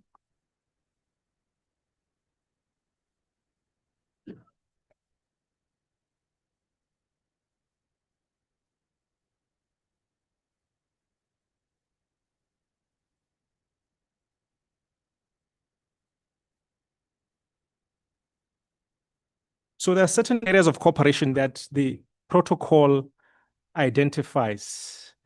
And this will go through I think all of them. They are quite numerous, but I think it's important for us to understand what the protocol requires of us and the opportunities that lie in having this protocol in force. Developing prioritized regional value chains is one of the first issues of cooperation. SADC Secretariat and SADC member states have identified 3 areas or priority value chains that they would like to pursue, being pharmaceuticals, mining, and manufacturing. Those are 3 value chains that the SADC region has prioritized. Promoting value chain addition of goods and processes within the region. So we don't only want to produce raw materials, but through this protocol, promote value addition within the region. It also fosters sharing of industrial information and knowledge. So knowledge exchange is a critical aspect of ensuring that we grow together as a region. Number 4, implementing joint projects to improve and modernize infrastructure for industrialization. I think on this aspect, we have relatively done well. We've got clear projects that are developing specific corridors within the SADC region. We have some success stories in infrastructure, the Kazungula Bridge, I forget the name of the dam in Lesotho. Though it's a within country, but we consider it a regional project because it's supplying water to the region. We've got several one-stop border posts. Those are joint projects that member states have pursued to ensure that they facilitate the process of industrialization. Number 5 speaks to promoting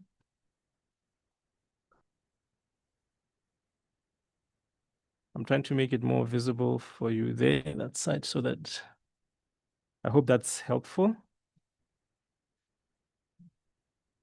Yes, number 5 is promoting collaboration among industries, training institutions, vocational and tertiary education institutions, and centers of excellence on specialization in excellence and specialization in the region. You would agree with me that skills are a critical element of any industrialization process. Wherever industry you want to go into, it's important to have the relevant skills.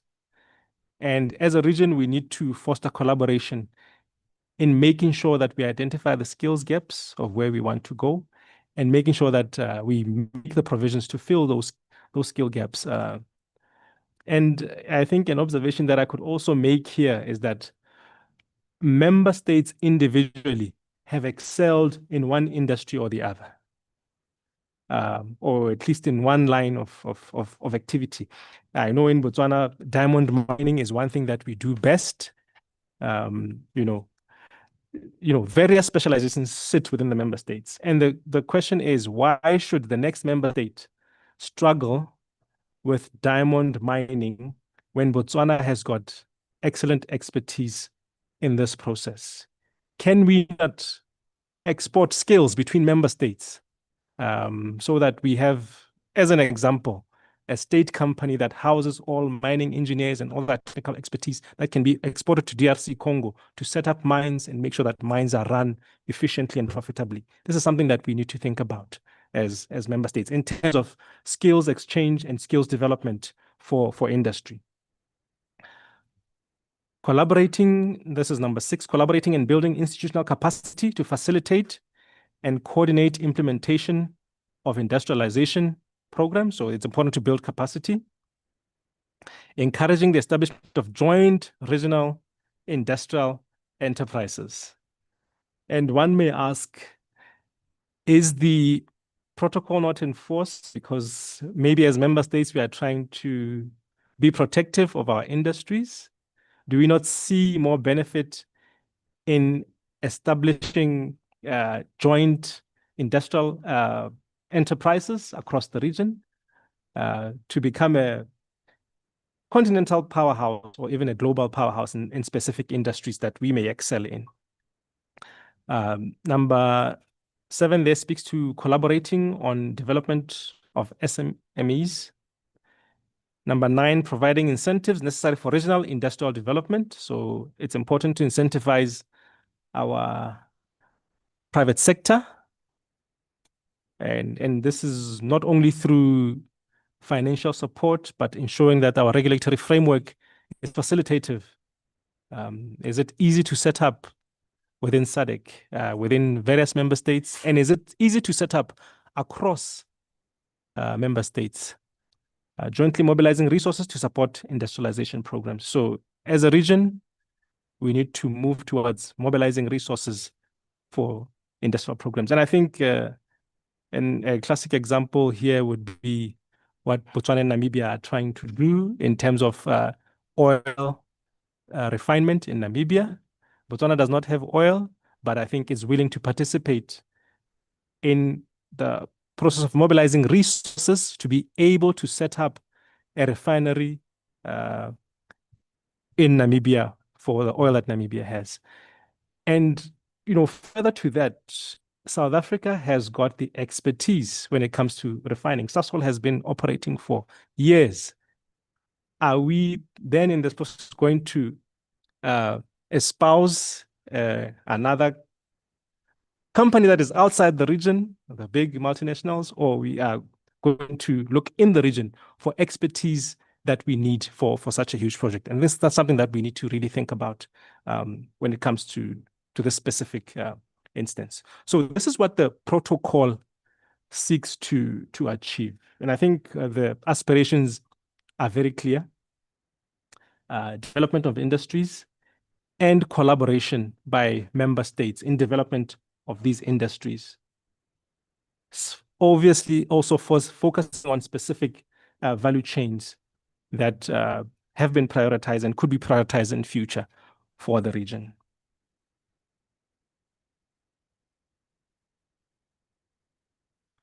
I will proceed to then speak about the status of the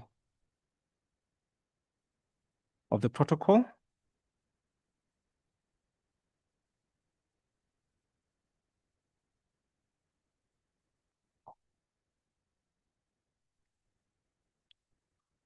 So as I indicated earlier, the protocol is not yet in force, which means not enough member states have ratified the protocol. Enough member states have signed. I think we have over 11 member states that have signed the protocol. But for the protocol to be in force, we need ratifications from 2/3 majority of the member states. So currently we do not have that, which is, I think, an area where now members of parliament need to go back to their countries who have not ratified to say, why are we not ratifying? We have only these 1, 2, 3, 4, 5, 6, 7, 8 member states who have ratified. So those who are not in this list, please go back to your parliaments and your member states and the relevant ministries to say, why are we not ratifying this protocol? There's great opportunity in having this protocol in force. And the observation or recommendation that comes from the Secretariat is that industry affects the implementation of the SR 2050 to 2063 and the achievements of the regional integration agenda. So if we do not industrialize together as a region, then we were hindering our achievement or our aspirations for an integrated region where its people enjoy security, good and a good livelihood, and industrialized. And in fact, the vision says an industrialized region. So we are compromising on that aspiration of being an industrialized region as SADC. So, Honorable Coordinator and Honorable Chair, that marks the end of my presentation on the protocol on industry. So Over to you. Thank you for the presentation on the protocol on industry and showing the member states that signed and the members that have not ratified. So that means the status is that the protocol is not yet in force. Honorable members, it is time for us to engage. If we have any questions on the presentation, on the protocol on industry.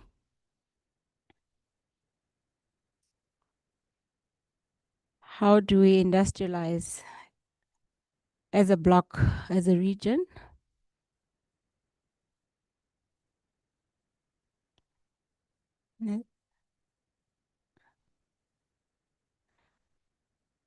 Thank you, Honorable Member from Lesotho.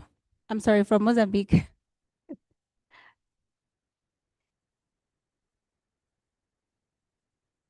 The mic, please.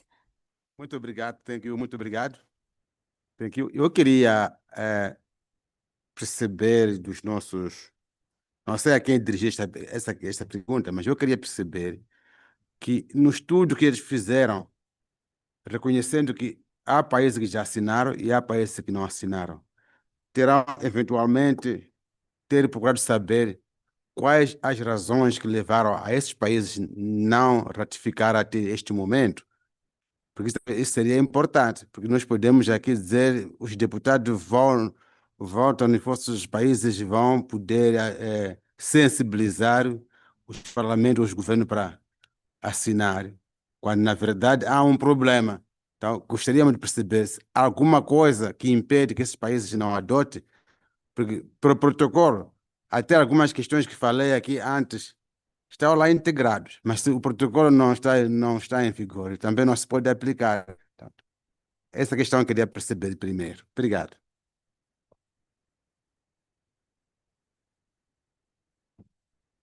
Thank you, Honorable. There was another hand. Honorable from South Africa, thank you. Thank you, Madam Facilitator. I think I want to say that I think this protocol is quite good. I do think that, again, like the previous protocol, I think we still need to do more modernization, and we need to take into account some of the things that are happening right now within the SADC region in terms of specifically industry. And yeah, I want to maybe mention just a few things. I think seeing that South Africa is also not one of the countries that hasn't signed, I think it does call into question the mechanism that we would use in terms of doing that. Can we have a parliamentary, like, ratifying monitoring mechanism of some kind that monitors which countries are signing which protocols and how are we holding them accountable? I know that we have to go back to our prospective countries, but there needs to be, like, again, timelines applied to it so that we can make sure that the regional integration actually succeeds. And that we have, we've seen it in many blocks. There was even a time when between North Korea and South Korea, there was a zone for industrial cooperation between the two countries. Even when they were not doing so well in a friend way, there should be ways that we can do cross-border industrial zones that puts, for instance, South African and Zimbabwean companies on a free trade zone at the border, for instance. That there's a lot more ways that we can do industry in a much more successful way. Again, I agree, the critical regional skills shortage is a problem that we have. And here we need to look at in bringing in our academic institutions and looking at what capacity do we have within SADC to fill those skills shortage and skill needs, and then bring them into the conversation in the SADC communities. And then also we need a roadmap in terms of how we're looking at financing as a bloc, because I know financing is a sovereign issue per country, but we do find that financing through the World Bank, IMF, or versus the New Development Bank carries a lot of different mechanisms, carries a lot of different conditionalities that then put each of us in a different perspective in terms of how we finance industrialization, how we finance and support the trade work in the industry work that we're doing.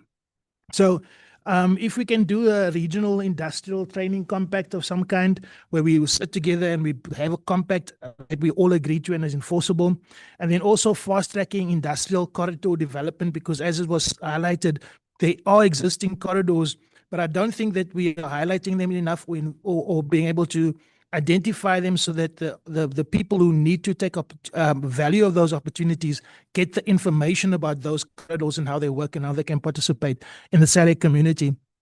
So I think the SADC Protocol on Industries isn't just a document. It's something that can drive the freedom of our people from poverty. It can drive the freedom of our people from the shackles of colonial past. But it's up to us to make sure that we get our parliaments to ratify this, to modernize it, and then to implement it with trackable timelines. Thank you, Honorable Chair.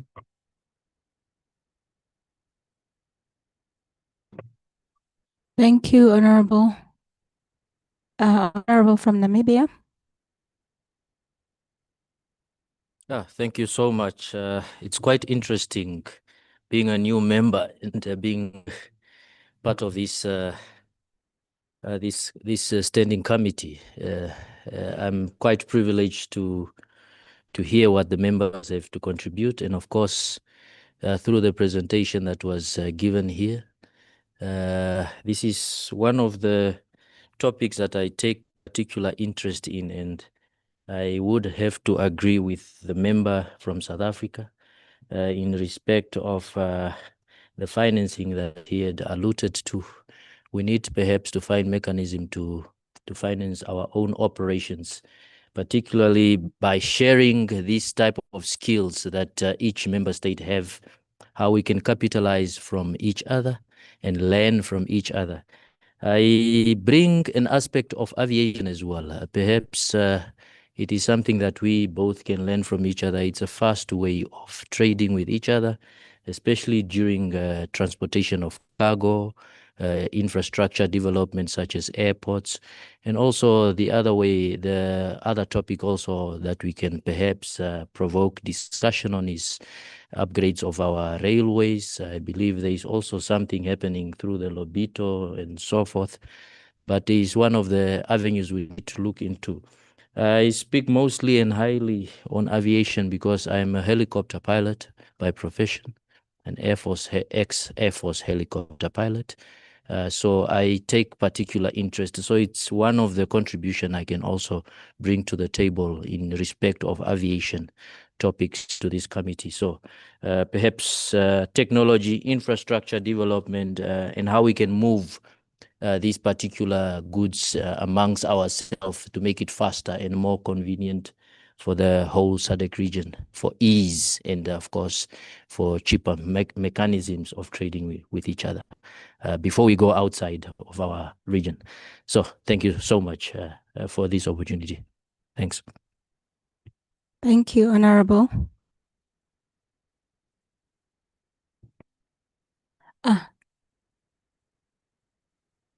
No, thank you for the opportunity. I think my intervention is just to support as a commentary on the linkage between the trade and industry. And I think earlier there was a question as to how much the trade protocol supported the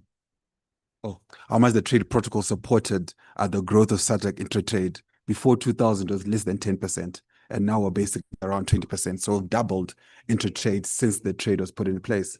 And if you actually look at the details of what we're trading and what really crosses the border a lot are minerals, metals, and logistical things that are needed for the mining base of the region. So this basically tells you that if we do ratify the industrialization, we can get to a point where we're actually doubling again from 20%. I think the SA member spoke about, look at the EU. EU right now is about 60% of intra-trade in EU. So for us to cover that 40% gap, there's no way of doing it without a ratification of industry that then supports for industrial relations to happen. What we have right now, we agree that we don't mind minerals going across, but we don't want to basically trade value-added goods. That's the best way to put the situation in the SADC region. And this is a good thing. SADC is in a good place compared to the rest of the African continent. I think we're the best one or second behind East Africa. But for us to get to the next level, there's no way it's going to happen without ratification of the industry, because you're basically saying, how can we share each other through the value chain goods across the SADC region? So that's just an added commentary as to the necessity of this ratification. And I think the countries that have not ratified, we should really do something if it means parliamentary visits of the likes, stakeholder participations in those countries to really emphasize why this is important, especially in this moment around the importance of what are being called critical minerals. Thanks.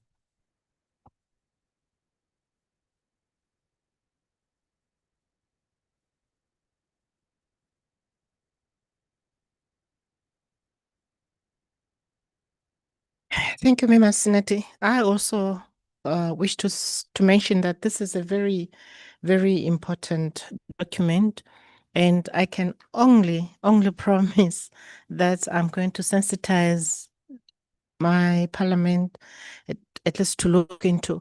I'm also challenging other members of parliament that as they go back home, try and find out why, or at least encourage that this document be ratified. Yesterday, I was thinking, honorable members, that we've been moving very, very, extremely, very slowly, and I don't understand why. And here we are caught up, where we have to look from within. And I was even thinking that is there a mechanism where, as friends, as team mates, commit at least once in every meeting that each and every member will do without enforcing, not enforcing, but encouraging at least each member to take something home. Just like, for example, the ratification of my country hasn't ratified. And if I commit in front of you that this is what I'm going to do, and next time when we meet, I'm going to report to you that I've achieved one and two. I really don't know. Maybe this will help us to move a bit faster. Thank you. Thank you.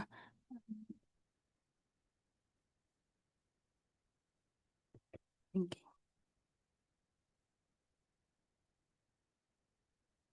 Thank you.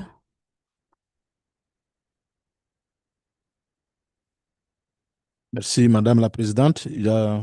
J'avais une proposition. Je ne sais pas si au sortir d'ici, vous pourriez nous mettre à notre disposition tous les protocoles non signés par nos États. Comme ça, on aura déjà une idée et qu'on pourrait faire un lobbying pour que rapidement nos États respectifs puissent ratifier. Merci.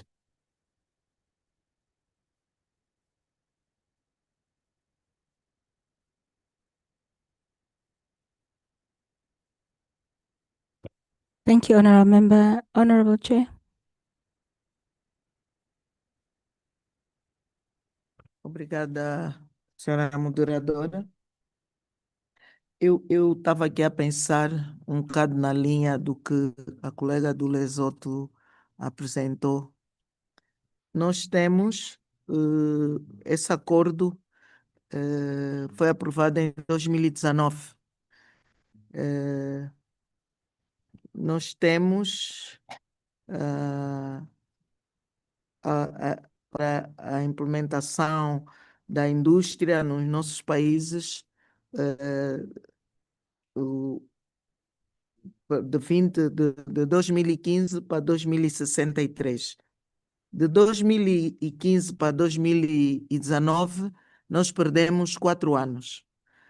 De 2019 até agora, nós perdemos 6 anos.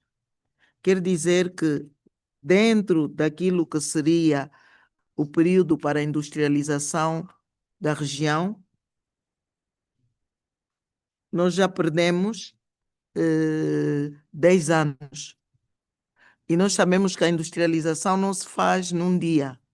A industrialização exige investimentos altos, exige infraestruturas, implantação de infraestrutura. Portanto, o que eu quero aqui dizer é que se nós perdemos 10 anos para começarmos o processo, e ainda estamos num ponto em que nem todos os países assinaram, e dos que assinaram, nem todos o ratificaram. A minha pergunta é: o que é que nós queremos? Queremos, de facto, desenvolver, ter uma indústria na região? Queremos, de facto, deixar de importar os produtos dos países desenvolvidos? Portanto, a minha opinião muito sincera é que nós relaxamos. Nós, quando eu digo nós, nós, os políticos, os governos da região, nós relaxamos. Queremos muito a ideia de que temos que comprar, queremos comprar o que já está feito e não fizemos grandes esforços para podermos, de facto, produzir os países na região, até aqueles que estão na nossa mão. Então, me parece que, de facto, nós temos primeiro que mudar o paradigma, temos primeiro que mudar as nossas cabeças, que é para podermos começar a implementar. Tem que haver vontade política, sobretudo, dos líderes da nossa região, dos políticos, dos parlamentares. Tem que haver vontade política para nós podermos ter uma indústria forte e competitiva e que possa competir com a indústria dos outros países, porque nós temos tudo, nós é que temos as matérias-primas. Nós não temos, nós é que temos.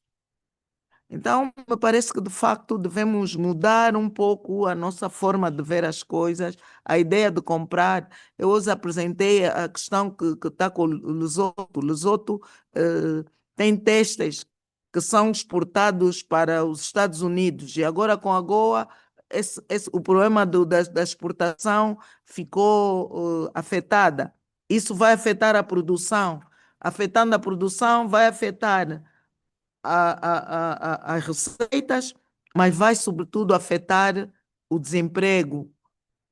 Então, eu acho que é a altura de nós repensarmos e mudarmos um pouco a nossa maneira de ver as coisas, mudar o paradigma que nós até aqui temos trazido para ver se, de facto, implementamos uma indústria na nossa região e, quiçá, no continente. Então, me parece que, como disse bem a colega do Lesoto, os países que ainda não assinaram, pressionarem os seus governos para o assinarem, e aqueles que também não retificaram, pressionarem os seus governos para o retificarem. Espero que, de facto, podemos aqui nos comprometer para fazermos esse lobby, para ver se saímos da situação em que nos encontramos agora. Muito obrigada.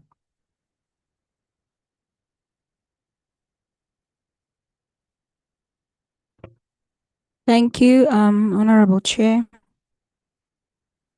Honorable members, do I see any more hands?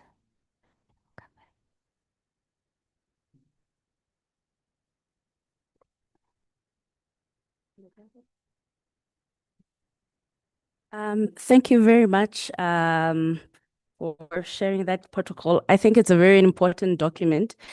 And as you already indicated that it's an aspiration, I think I wanted to speak to the issue of trying to modernize the two protocols to speak to each other. In particular, when you're looking at the fact that there's an increase in youth bulge. That is, we're seeing more young people that are aspiring and developing and creating or building enterprises. And most of them are, what anchors their businesses is technology. They digitalize most of their businesses. So it if member, countries are lagging behind in terms of facilitating or fast tracking innovation and creativity, I think we need to also look at, or as we are speaking around the protocols, to look at that disconnect, because the young people are, the future scientists. So if you're talking about the pharmaceutical sector or even the manufacturing sector, you need to develop those industries from a skills perspective. So I think that also needs to be integrated into that in terms of fast tracking implementation or adoption or ratification of these protocols. Thank you. Thank you.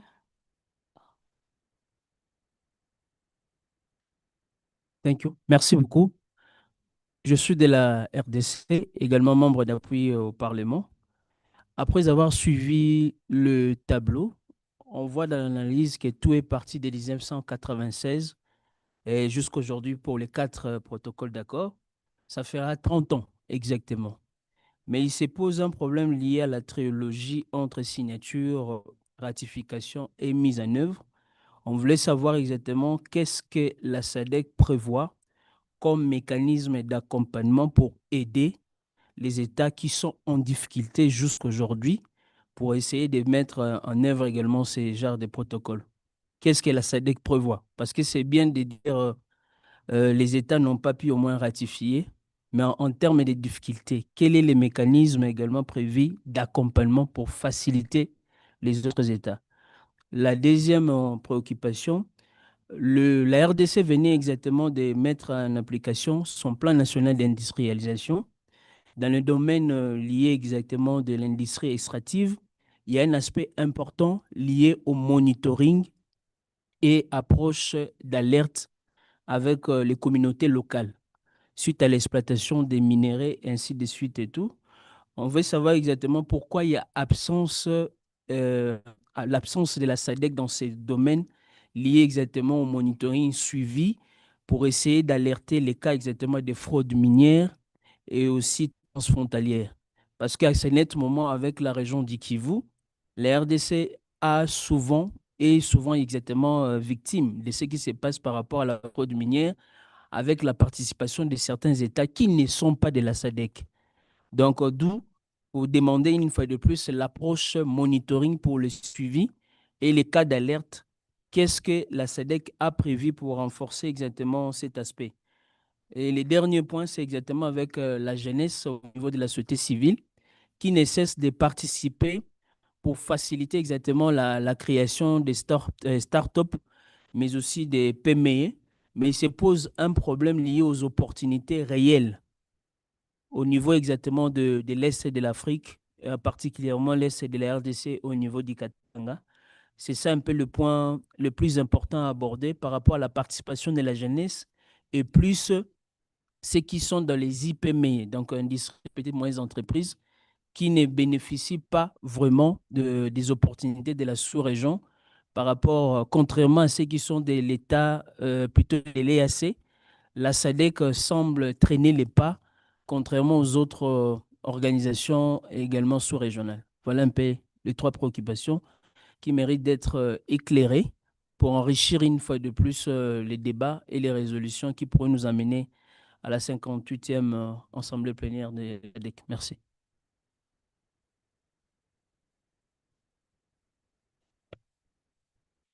Thank you for that question. As part of the Secretariat from Parliament, your submission, please write it for me, and then next time we'll have the presenter have it answered as guided by the chair. Thank you. Honorable members, any more questions for our presenter?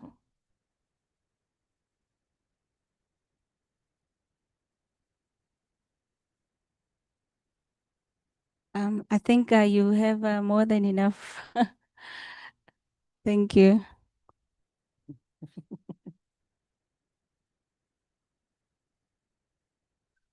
Thank you, Madam Facilitator. And thank you, honorable members, for your engagement on this quite interesting protocol. And I must start with the question on what are we doing? Well, the question is in two parts. What are the reasons for member states not signing and ratifying? And what are we doing to assist member states or to encourage member states to sign and ratify the protocols? The reasons, honorable members, for not signing could be varied, and they are varied. And I think they vary from member state to member state. But one of the things that I think from a secretariat point of view that we observe, which is a key thing, is lack of information, lack of knowledge, because parliamentarians have a 5-year term. They push one thing. After 5 years, some of them may not be there. That agenda is lost in the cracks. So that is why I think SADC Parliamentary Forum has taken this opportunity to try and revive and refocus our attention onto these protocols so that we are able to see the gaps and then go back to our parliaments and motivate for the signing and ratification of these protocols. And SADC Secretariat in particular, what we do and continue to do is take part in such forums where we try and educate members of the need to get these ratified. In our statutory meetings, we continue to urge member states to sign these protocols. That is the best we can do, to urge. When we have educated, then we can urge. I think when the current executive secretary took his first term, he took a round of engagement of heads of state, where to each one of the heads of state he was presenting a report which showed the member state status in terms of ratification and signing of protocols. So he deposited that report with the foreign affairs ministries across the 16 member states. And what I will do also in trying to make to light where we are in terms of status is to share this document, which I'm going to project now, that really shows us exactly what is happening with each protocol. It has been compiled by our legal colleagues who are responsible for monitoring the signing, or who are responsible for the signing of protocols. And it really just shows on this one, this is the protocol on industry, which is the one that we are talking about. It shows you the member state there on the first column, and then when the member state signed, and then it shows the status of ratification on the far right there, which member states have ratified and on which date they ratified this specific protocol. And we can see the 8 member states that have ratified.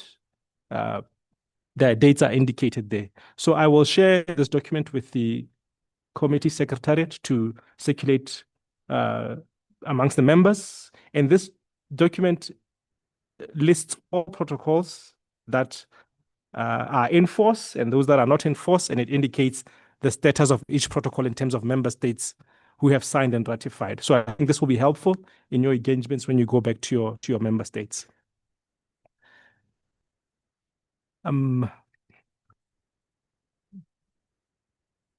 I think other members were really bringing in some comments, the issue of the need to modernize from South Africa, and highlighting critical things like having a roadmap for financing. And when we talk about financing the initiatives, we are going to deal with the agreement on establishment of the Regional Development Fund, RDF, what we commonly term as the RDF. And you will notice that as we discuss that agreement, that agreement is also not in force. The RDF, or the Regional Development Fund, is an opportunity for member states to raise their own funds or contribute to a fund that will be used for regional projects. And we will discuss it further as we look at the agreement, what it entails, what are the objectives of that agreement, and we will discuss on this issue further on funding of regional initiatives.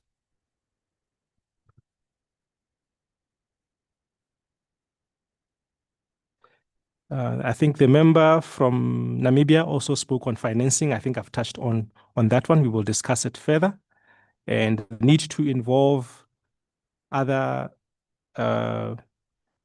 transportation modes of transportation in our discussions when we talk about trade and industrialization, aviation, and railways. The SADC has got strategies. We have the Infrastructure Development Master Plan, which covers SADC aspirations or plans in terms of what we want to do in the medium term in terms of infrastructure development that then facilitates integration.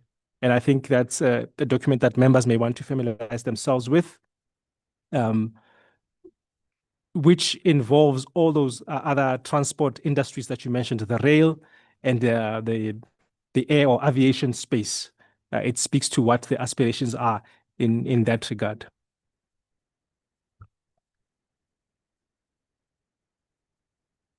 And I believe the PF Secretariat has noted the call from Lesotho to have some commitment mechanism or delivery. Can we make commitments as members, and can we report in the next session? The DRC was asking for us to share the status. I will share the status, but I also want to highlight that these protocols that we are discussing, members, honorable members, are there on the SADC website. So if you go on the SADC website, documentation, and then you go to SADC protocols, all these protocols and the others that we will not discuss in this forum are there, and you'll be able to see the signatures of your heads of state on those protocols. So if you want to read more on the details of the protocols, they are available on the website. I think the other members were just giving guidance. So, Madam Coordinator, I wish to stop there in terms of my reactions. Thank you. Thank you. Honorable members, do we have any more submissions or questions? No, member from Mozambique.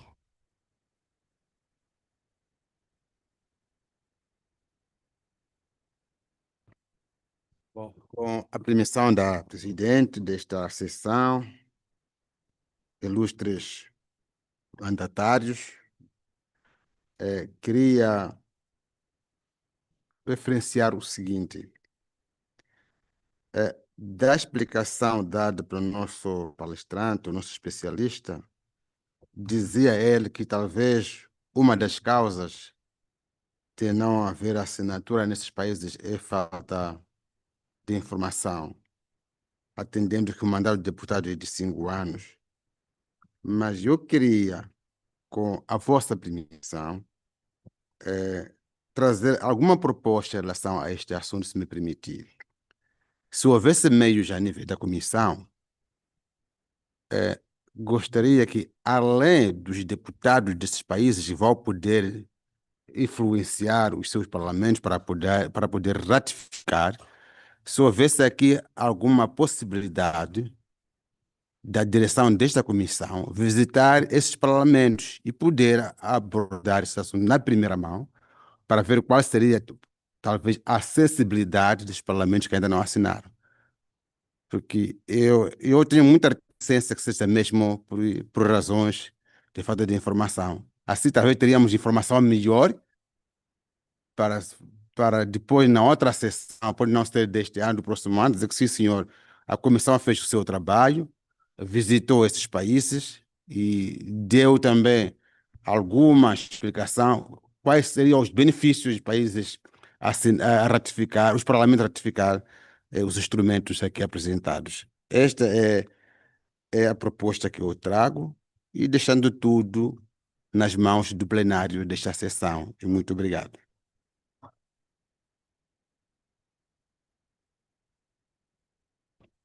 Thank you for the submission, Honorable.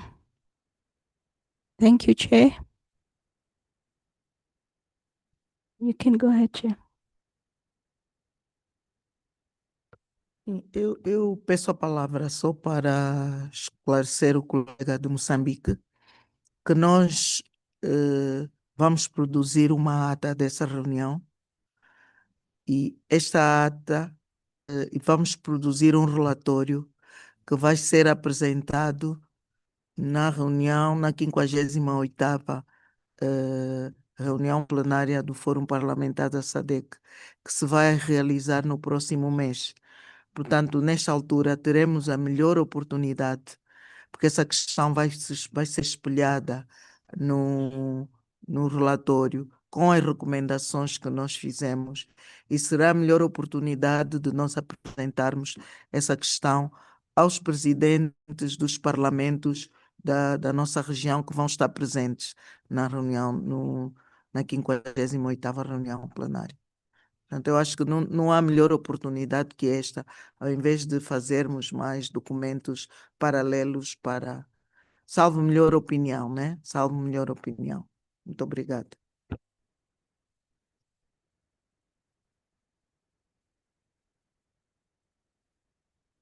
Thank you, Honorable Chair. Honorable members, any more submissions or questions?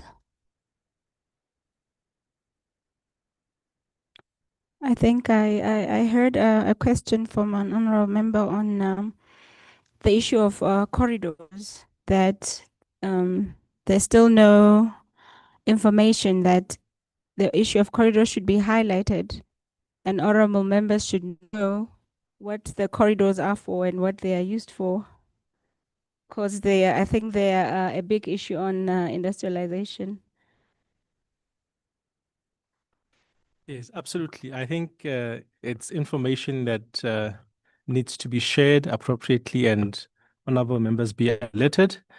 From the SADC Secretariat point of view, I think we can try to find a public document on the status of corridors and what the corridor plans are and share with the committee for appreciation. We can take that as an action point. Thank you. Thank you very much. Honorable member from Zimbabwe. Okay, thank you, Madam Chair. I had a question.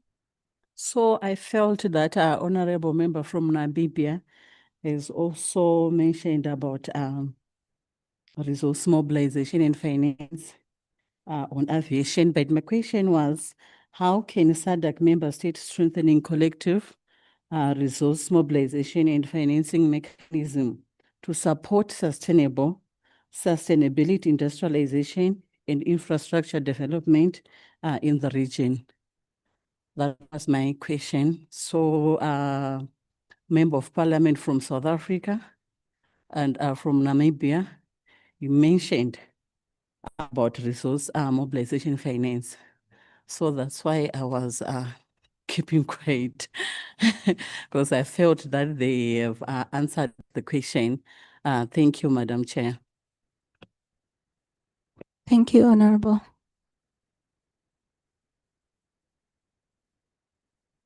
Coordinator, I think this naturally just means that then we should move on to the agreement on the Regional Development Fund as our next discussion so that it should flow from there. Yes. Thank you.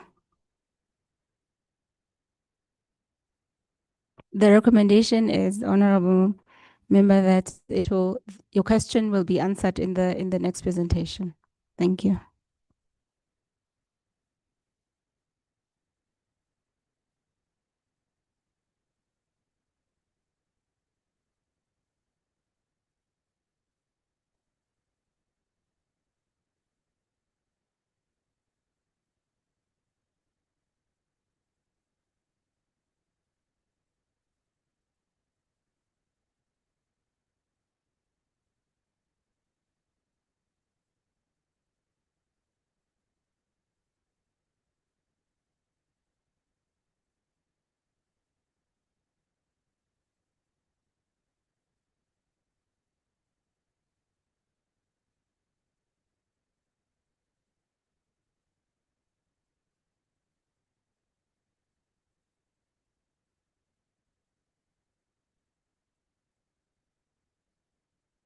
Okay, so thank you, Coordinator. The operationalization of the Regional Development Fund. This is an agreement which was put together in 2016. And this agreement seeks to create a regional financing mechanism for development and sustainable growth within SADC. It covers the area of infrastructure, development, industrial development, social development, also including issues of integration and economic adjustment. The fund is really described, the operational mechanisms of the fund are articulated in the agreement. And one of the things that I must hasten to highlight is that the fund requires that the seed capital per member state be 120 million US dollars. And this could be one of the prohibitive articles or part of the agreement that are keeping member states from signing off or ratifying this agreement. US dollars, 120 million US dollars. The fund seeks to capitalize the fund to what? Yeah, it seeks to capitalize the fund up to the tune of 13 billion US dollars. And the fund members that are allowed to be part of the fund according to the protocol are firstly the member states. We also have development partners that have the space to also be part of this fund by putting together capital into the fund. And I think even including the likes of your World Bank and your AFDB. And AFDB has actually pledged 20 million US dollars as seed capital towards this fund. But this fund money can only come if we have signed when the agreement is in force. So the agreement is currently not in force. But the idea of the Regional Development Fund is that member states largely contribute to this one pool, and then these funds can then be used to push for development projects. I think what is very evident is that member states generally are struggling economically. Some are already struggling to make their contributions, annual contributions towards the operations of SADC Secretariat and SADC programs. And the Regional Development Fund seems to be a stretch on the member states' resources. This, in my personal view, could be one of the reasons why this fund is currently in the status that it's in. But when you look at the status of the agreement, as I said earlier, it's not yet in force.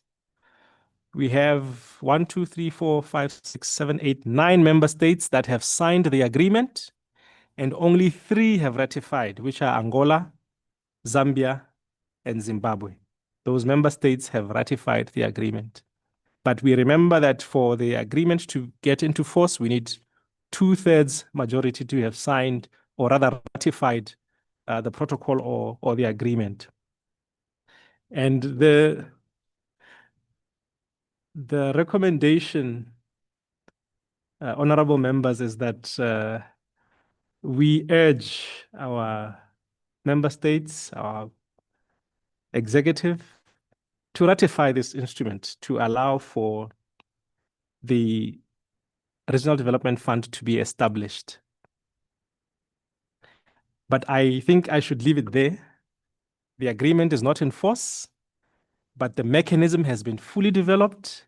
It is in place. If you read the protocol, it outlines the governance model of the fund, who should sit there, and how it outlines how membership should be attained to be part of this fund, and all the other governance principles that go with management of such a fund are espoused in the details of the protocol.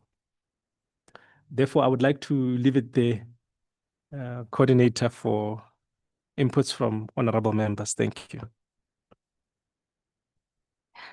Thank you for the presentation. Honorable members, we have a SADC fund, $120 million US. Do we have any inputs?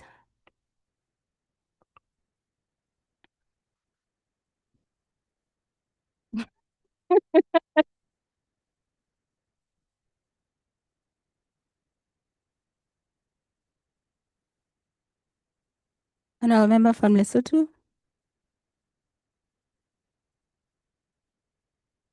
Thank you, Ms. Nat.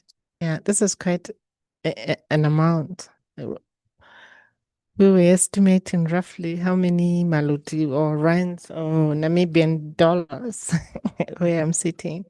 And it's quite a lot of money, while we know very well, honorable members, that countries are actually battling, especially now with this global economy.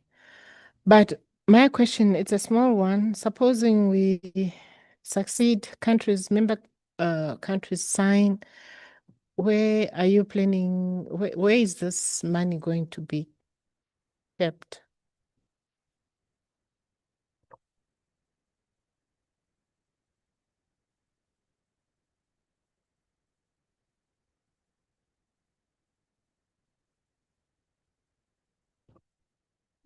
Question is, where is the money going?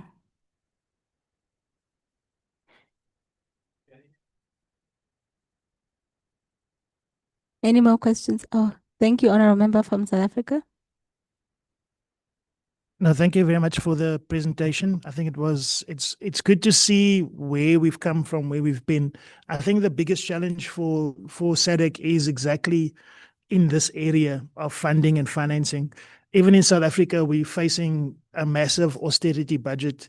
That means that every year we have conditionalities. That means that we have increased vacancies that aren't being filled. We have hospitals not being built, schools that's not being built because of conditionalities on financing, and then the privatization of state-owned enterprises. These are all things that pertain to this particular issue. And for us, and for me, and for South Africa, we must actually look at SADC. What is in our best interest? We have the African Development Bank, we have the IMF, the World Bank, but then we have the New Development Bank as well. What is SADC going to be doing in this fund? Who is it going to actually benefit, and how is it going to be rolled out?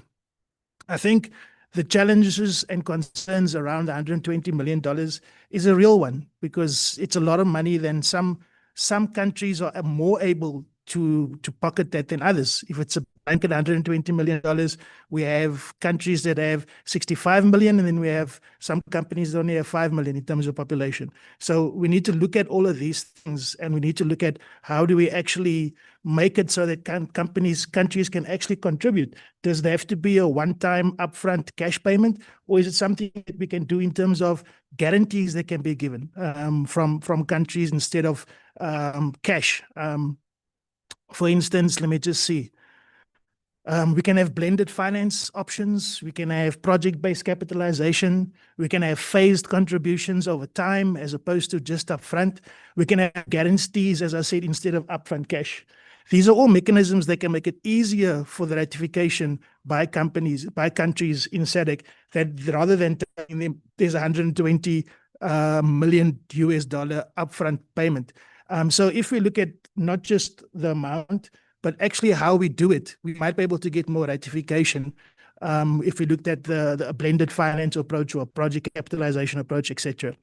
And then again, there's other mechanisms we can try in the BRICS environment. There's the Afrexim Bank, and there's a number of different mechanisms that you can look at in terms of where we're going. And then is there a plan to ring fence part of the fund for strategic minerals value chains and green industrialization? So what can we look at how the fund is going to be spent? Is it just infrastructure development? Is it just manufacturing or beneficiation of minerals? Is there a strategy in terms of how the fund is actually going to benefit SADC as a whole and increase interregional trade and increase interregional cooperation and industrialization? So, because what you'll find is that if each country in SADC has a massive refinery, is that the best way to do it? If each country in SADC has its own, owns entire value chains, sometimes it might be better to have certain industrial capacities in one country and then have more logistical support in a neighboring country, and then work in that way so that everybody plays to their strengths. So will the fund actually be able to translate those kind of sentiments into practice? Thank you. Thank you, Honorable. Honorable from Namibia. Thank you so much. I almost didn't say anything, but the honorable member from South Africa keeps pricking my mind and provoking my thoughts. But before that, actually, he mentioned quite everything quite right. And I wouldn't really want to dilute that, but I had a question also surrounding what this money would be put to use on, and how would it really accommodate all nations. And of course, the population is another dimension that we also have to sit and ponder on. For us, for instance, Namibia, 3 million people, and to generate a revenue out of that. And yes, as Africans, we have a problem where most of our resources gone outside of the African continent, and ownership there too also is fetched from our own. But of course, the best thing that made me press the button and of course ask for the floor is the element of having development partners from outside of SADC. Here we are already struggling just to come up with that huge amount that we are challenged with. Then there are already development partners that are knocking on the door. My key question here is what quid pro, what's in it for them, and how do we curb this, whereby the development partners from outside SADC and of course particularly outside Africa are willing to come in and of course again fund us on things that we are sitting here discussing how we should find a mechanism to find ourselves. How do we approach that one, and how do we overcome? Thanks.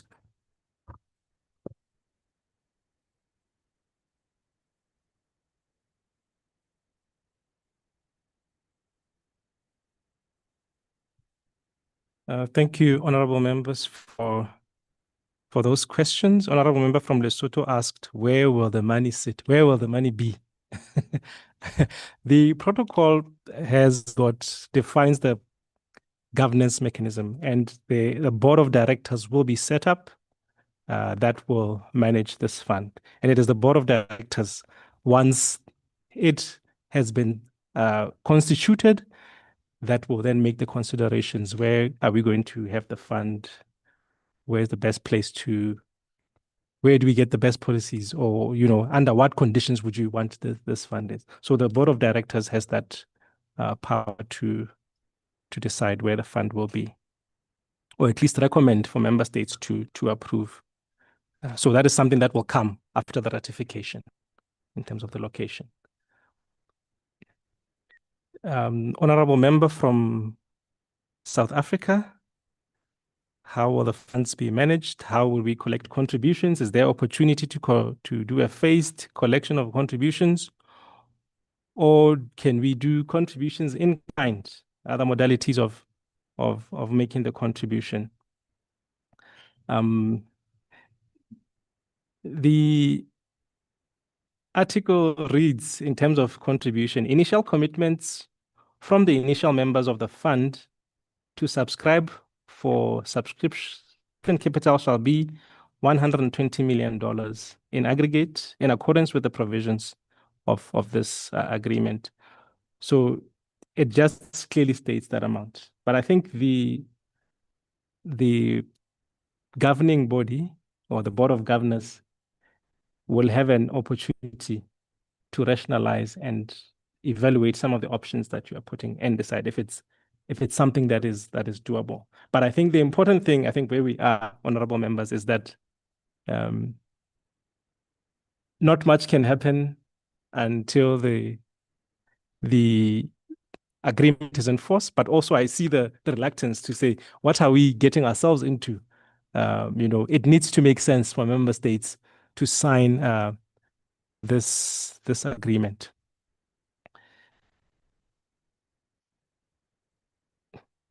The honorable member from Namibia is asking a question on, before I move on to the honorable member of Namibia, honorable member from South Africa also asked about ring fencing of funds. There is an article in the protocol that speaks to special funds for special projects and conditions under which these special funds will be availed for those special projects. So that provision is there in the protocol. It details that aspect. Will partners fund us again? This is the honorable member from Namibia. They are already funding us outside the Regional Development Fund.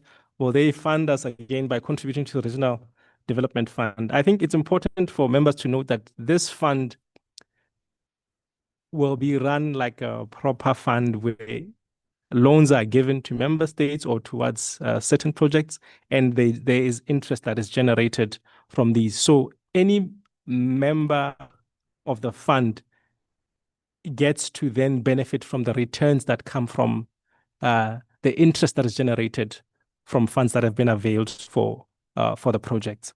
Now, Article 3 that speaks to membership, maybe just for the benefit of the honorable members, members of the fund shall be member states that have become parties to this agreement. B, member states that have become parties to this agreement via accession, those who join after the agreement is now in force. And C, international cooperating partners which have become members of the fund according to Article 55. I think there are conditions that are set on how international cooperating partners can be part of this fund. Private sector entities which have become members of this fund pursuant to Article 55. So Article 55 defines what are the conditions for our cooperating partners or our current funders, and other private entities can become part of this fund. All this is clearly articulated in the protocol in Article 55. With that, Madam Moderator, I think I have covered all the questions. Thank you. Oh, one last question from Honorable from Lesotho. Thank you, May. I just want to find out, did you say this is a once-off or it's an annual subscription? Thank you. The protocol says it's the initial capital. I'm not sure about the frequency, but I know it's required at the beginning. And it says that the member state shall be given a period of a year to make that contribution. Yes.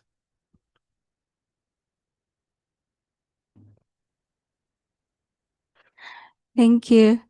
The time now, Honorable Chair, is 5 to 1. And through you, Honorable Chair, I think we can safely go to lunch.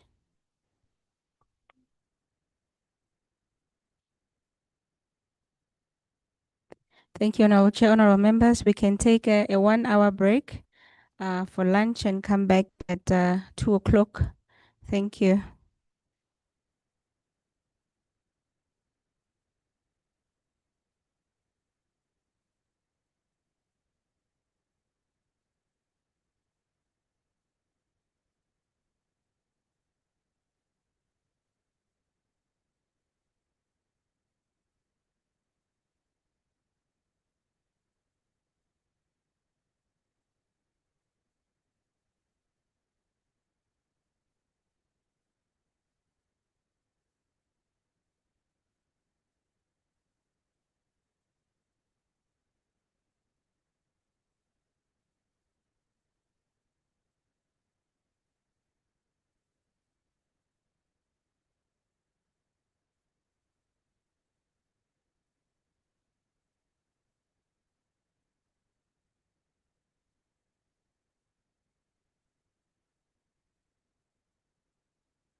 Honorable members, I think we are ready for the next session.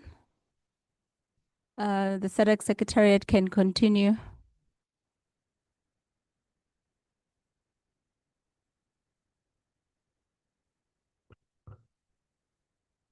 Thank you, Madam Coordinator and Honorable Chair. Honorable members, we are left with two protocols that we need to look at. The one being the protocol on finance and investment, and the other one is the protocol on movement of persons. I will start with the one on finance and investment.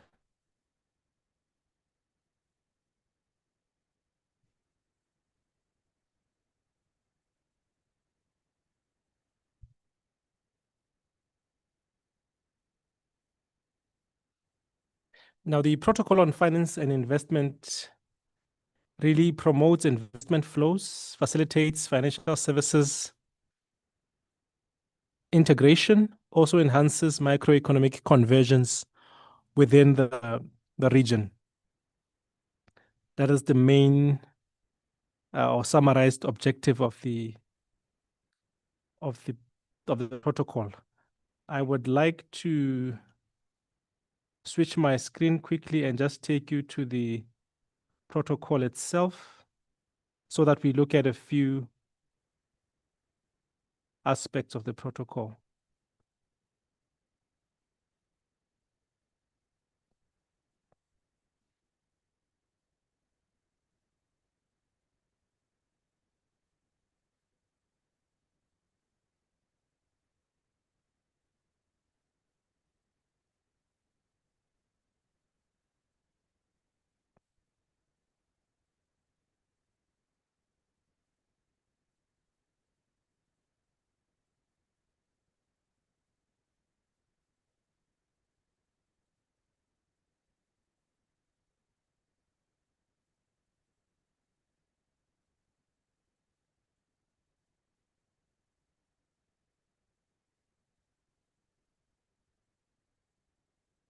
Now, the protocol,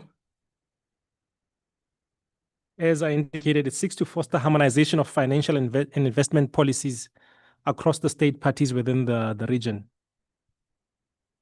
This is to ensure that any changes to financial investment policies in one state party do not necessitate undesirable adjustments on the other state parties.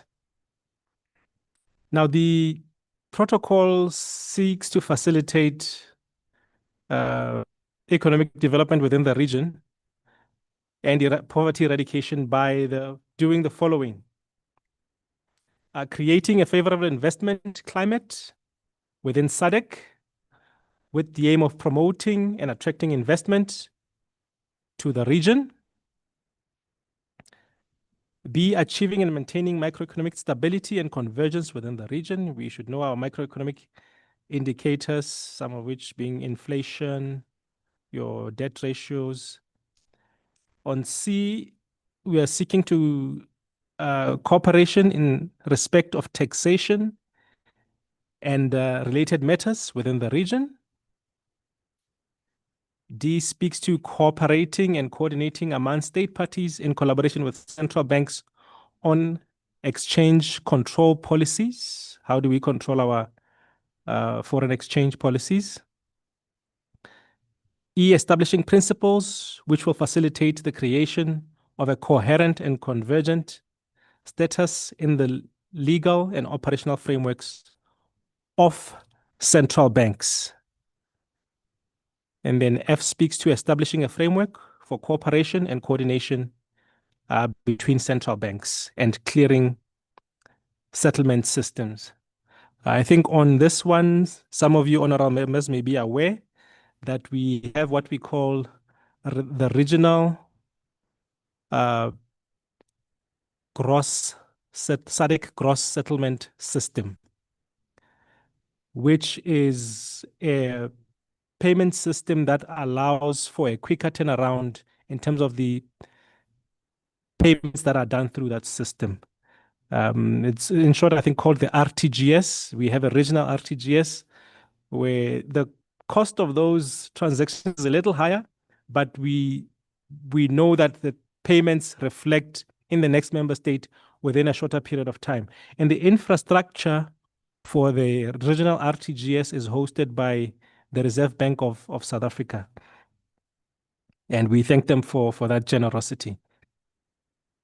Now, moving on to G, cooperating in the area of information technology and communications technology amongst central banks. We need to try and harmonize how we move in technology with our central banks. Cooperating in activities of development fund institutions in the region. Or we also seek to enhance cooperation in the area of non-banking financial institutions. Also facilitating the development of capital markets in the region. Also, the protocol seeks to foster cooperation of stock exchanges in the region. Also, cooperation with regards to anti-money laundering issues between our state parties. And cooperation with respect to project preparation and development funding. So we have what we call the SADC Project Preparation Fund, the PPDF, which helps to prepare especially large infrastructure projects for funding. So they do feasibility studies and get the projects to a state which we call bankability, such that an infrastructure project that has been fully defined and the feasibility study done and prepared for funding can then be taken on by investors who may wish to fund that project. So that is what the PPDF, or Project Preparation Development Fund, does for the region. And it is part of this protocol. So it is an active fund that is in place at the current moment. Now I will take you to the status of the protocol.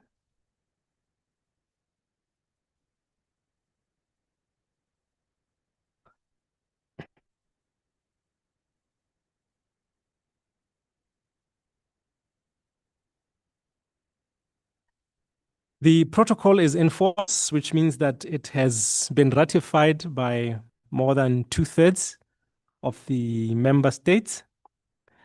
All member states have ratified, save for 3, which are Madagascar, Seychelles, and Comoros. Those are the ones that have not ratified the protocol on investment. And it came into force in 2010. So it's been in force for over 15 years now. Coming to the challenges, we note that Madagascar and the URT signed the protocol during its adoption in 2026, but did not deposit instruments of ratification. That is one observation there under this protocol. And at the time of adopting the protocol, Finance and Investment of 2006, Seychelles had withdrawn from SADC and could not therefore participate in the negotiations, adoption and signature of the protocol. That is one of the other observations and challenges. Now, when we come to the recommendations against this protocol, Madagascar, Seychelles, and the United Republic of Tanzania are urged to become state parties to this protocol by ratifying this. And also this includes the annexes that are attached to this protocol, which is Annex 12 on anti-money laundering. So the plea is for those member states to ratify and deposit their instruments of ratification with the Secretariat. Honorable members, that marks the end of my presentation on the protocol on investment. Thank you. Thank you, Ompile for the presentation. Honorable members, the floor is open for deliberations and questions and submissions. If there are any submissions.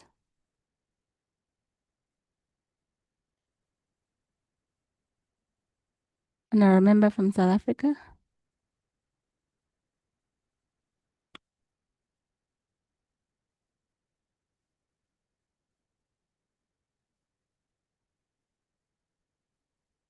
I think I came in a bit late, so I'm just catching up with it. But I think the issues around free movement of persons and the protocol thereof, I think is very important.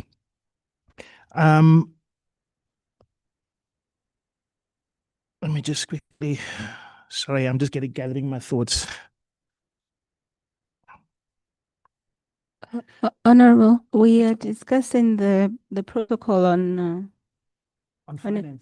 on finance, on investments. Finance and investment. Yes. Okay. Yeah, I'll give others a chance along just so I can gather my thoughts.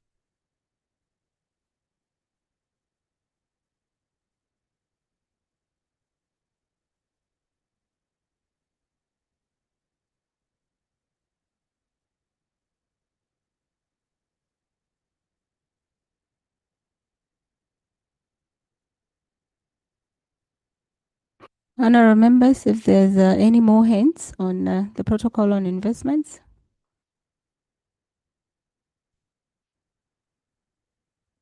Finance and investments.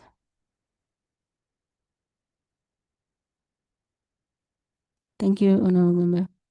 Yeah, I think the key thing for me for SADC is financial sovereignty. I think the biggest challenge that we often have is that we are dependent upon other institutions.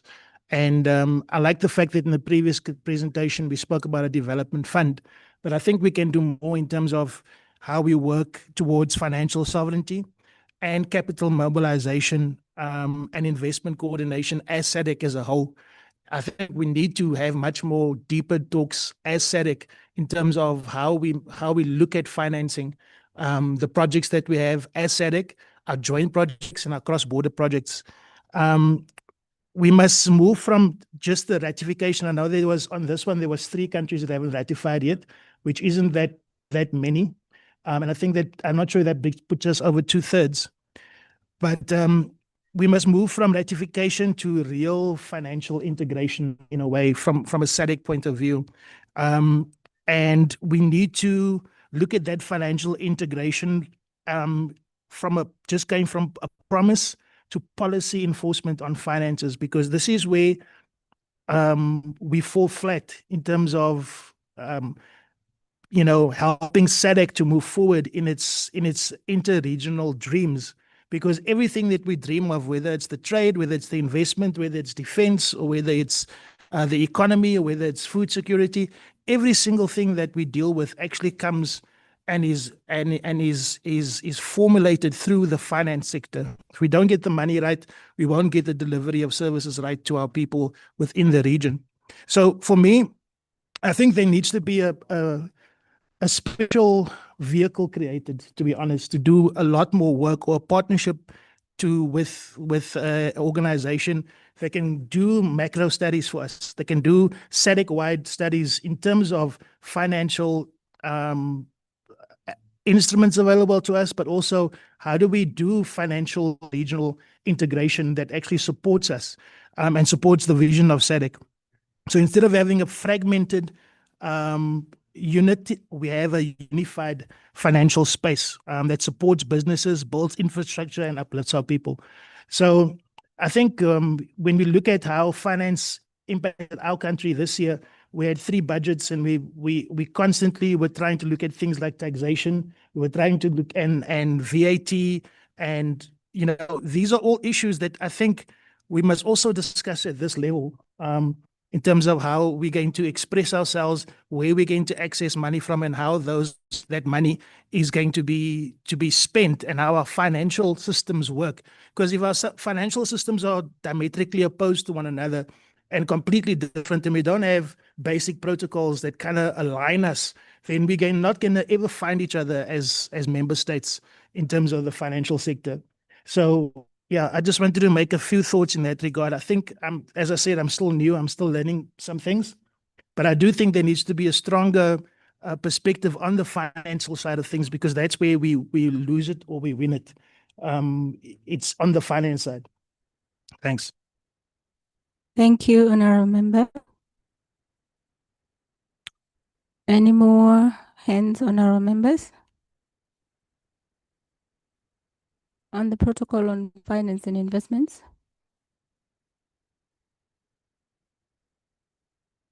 I think. Honorable Chair? No.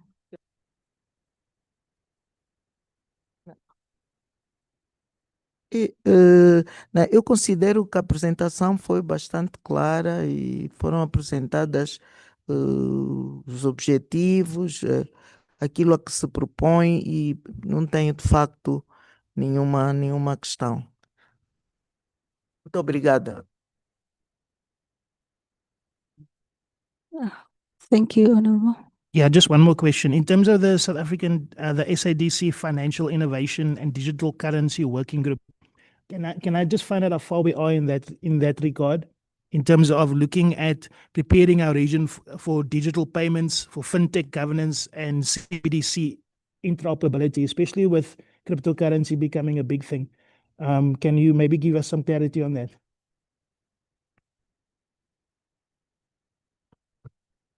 Thank you, Honorable Member. I think on the last question you asked, I will need to get clarity from my colleagues who are in the sector on where we are on this one. So I will ask to defer that question to maybe give you an answer tomorrow when we meet after consulting with my colleagues. And I must also highlight that I think when we overall, this is one of the protocols that is in force, and I think its mechanisms are actually working. There is a regular meeting of ministers of finance and investment, which is also mandated under this protocol. There is a regular meeting of central bank governors of the region that meet to discuss several aspects that are covered under this protocol. So I would like to say, to a certain extent, this protocol is one of those that are actually being implemented. The important thing, I think, from what we can take from here, honorable members, is that we just need to ensure that even though these meetings are happening, are they delivering what the objectives of the protocol, right?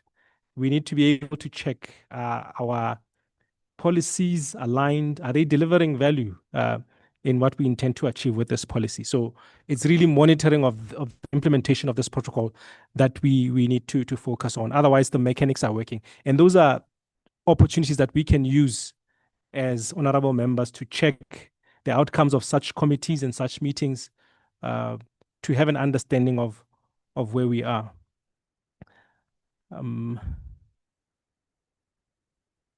I think otherwise the comments from the honorable member were just really guidance on what we need to focus on in terms of making sure that we move towards real integration instead of just signing the documents and letting them lie there.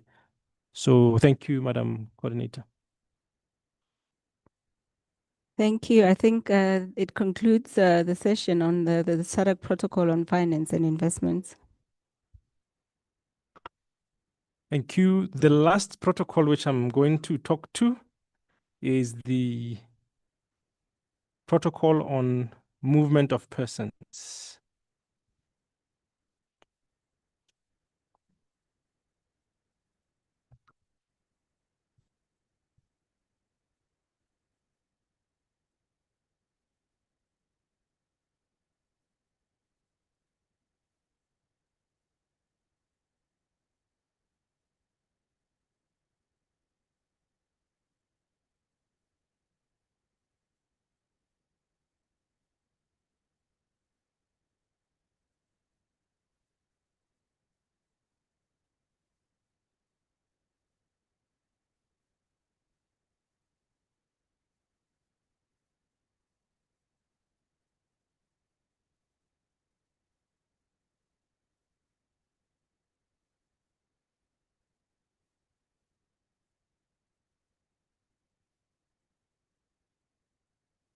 Now, the protocol on the facilitation of movement of persons of 2005,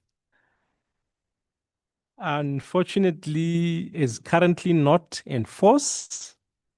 We have 10 signatures on the protocol and 7 ratifications. I would quickly like to move to the objectives of the protocol, but on overall, the protocol seeks to facilitate movement of people. It promotes mobility or labor mobility, and it enhances regional integration. I would just like to quickly flesh the objectives as written on the protocol for your appreciation.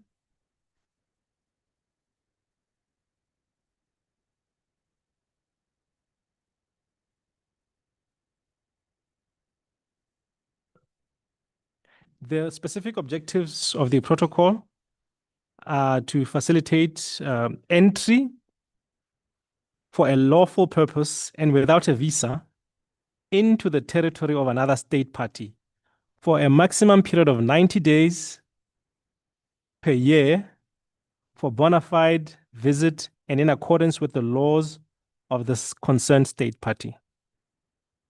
So 90 days without visa.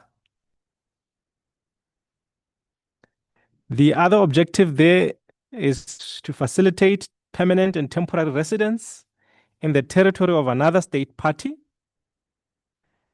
and to also establishment of oneself and working in the territory of another state party.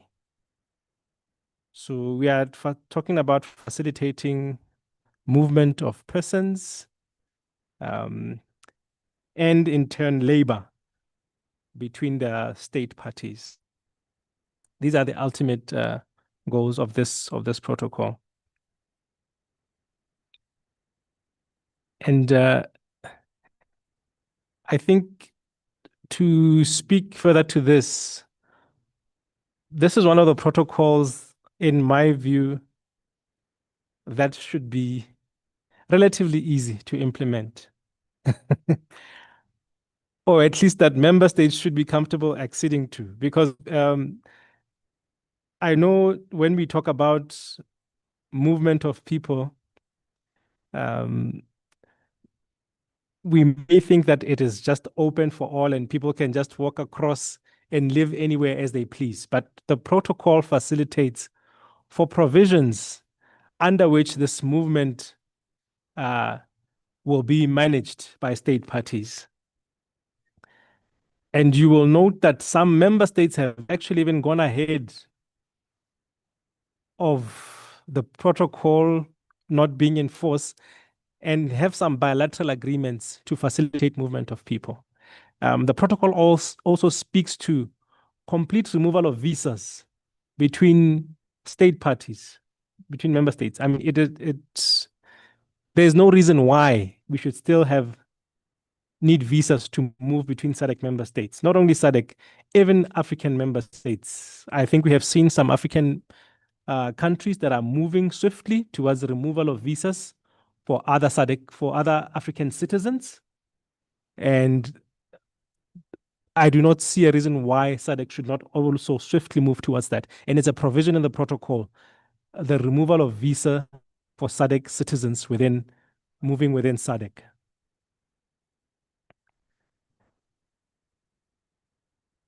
The protocol, as indicated, is not in force and has only been signed by 3 members or ratified by 3 member states.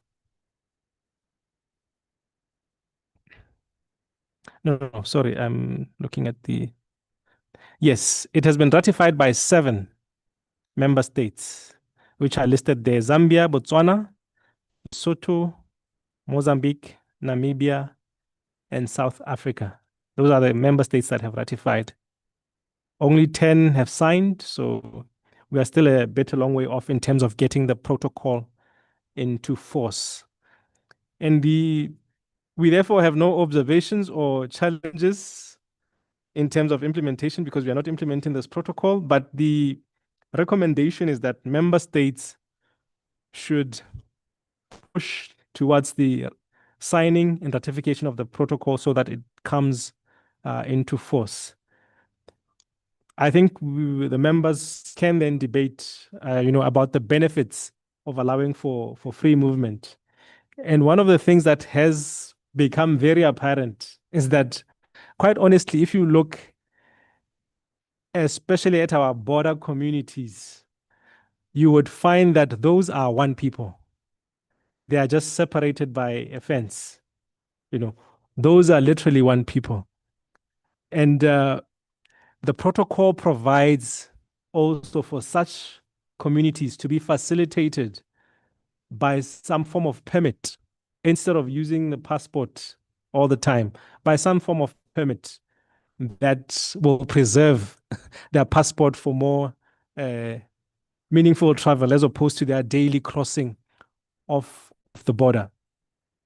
Member states that have proceeded to ease movement, like Botswana and Namibia, use the ID. And I had the fortunate experience of going through the border in using that ID as way of crossing. And to a lot of people, it may seem like it's unregulated. It is very regulated. You present your ID, and then you fill out a form, and that form is some form of permit that actually gives you the number of days that you're going to stay in that member state. And it's just one A4 paper, which you carry when you go into the other member state. And when you exit, they stamp it, and that's it. The passport is not filled with stamps because it's expensive to produce a passport. So the movement is easy, it is seamless, and it is regulated under this agreement, as I have seen it play out between Namibia and Botswana. So with that, honorable members, I wish to stop here with my presentation on the protocol that facilitates the free movement of persons. Thank you. Thank you for the enlightening presentation on the facilitation of movement of persons between member states. Honorable members, we can open the floor and have a discussion, deliberation on the protocol. Thank you.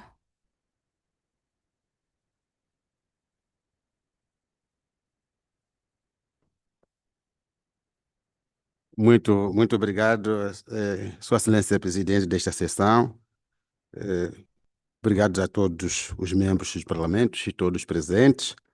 Bom, este assunto é de grande interesse para nós, só que o nosso palestrante, o nosso especialista, só começou a dizer uma coisa que não devia falar ele como especialista. Preciso dizer que este é que é fácil de implementar, outros são difíceis. Esta linguagem vai levar os deputados a dizer isso, aquilo é muito difícil.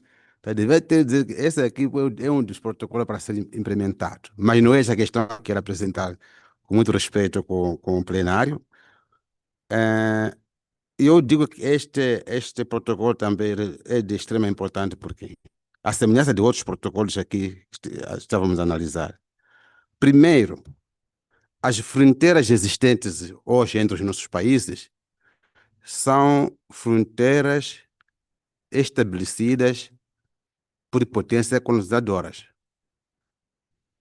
Ora, vou dar exemplo do meu país, Moçambique, em relação à República do Zimbábue, em particular a província de Manica, Tete e Gás. Temos chefes da povoação ou régulos que tem um chefe no Zimbábue, outro chefe em Moçambique e ao longo de toda a fronteira. Então, significa que essas fronteiras, essas barreiras oficialmente existentes via fronteira oficial, nunca se fez sentir ao nível das comunidades, porque sempre as comunidades tiveram essa relação de entrar no Zimbábue ou de entrar em Moçambique e vice-versa. Mas no âmbito de facilitação, também entre Moçambique e Zimbábue, a nível da fronteira, nós temos uma possibilidade de chegar na nossa fronteira e dizermos quanto dia queremos ficar no Zimbábue. Podemos dizer uma semana, eles passam uma credencial de facilitação de fronteira e a pessoa pode entrar no Zimbábue, resolver os problemas, depois voltar. Pelo menos temos essa facilidade. E também queria, se me permitir, Excelência, como temos cerca de 100 países que já adotaram este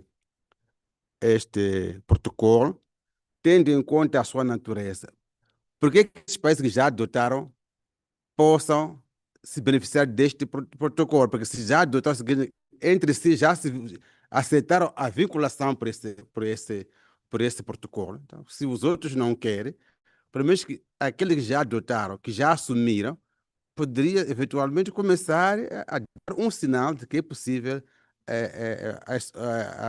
a sua população, os cidadãos daqueles países, poder ter essa facilidade de atravessar ao nível das fronteiras que já estabelecidas.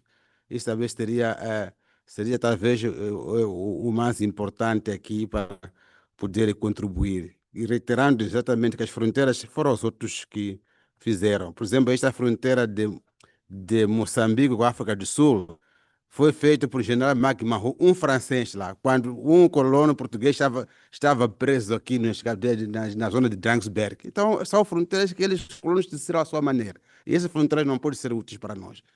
O que se pode apelar é que todos os estados, os parlamentos, que se criem condições, de fato, para uma ratificação deste protocolo. Feito isso, Excelência, muito obrigado. Até já. Thank you, Honorable. Honorable from South Africa. Thank you very much. I think one of the things that often is missed in this kind of discussion is how protocols like this affect receiver countries versus sender countries. Now, I know this is not always a popular thing, but the reality is South Africa is a receiver country. We receive a lot of people coming from other provinces, from other SADC and northern countries as well. And so we end up dealing with a lot of the social issues that come with that. And I think that when we talk about this protocol, we must look at how we do it so that it remains something that is monitored. Because I can tell you, if you look at our hospitals, 60% of our hospitals are non-South Africans, serving non-South Africans. You go to Tembisa, you go to many other hospitals, you'll find people come from neighboring countries, utilize the medical services, and then go back home. So that becomes something that becomes a burden for our taxpayers as the South Africans. The same with many other services, the same with jobs, the same with everything else. And this is where the xenophobia in our country comes from. And so if we are looking at how we're going to deal with this, I'm not saying the xenophobia is right.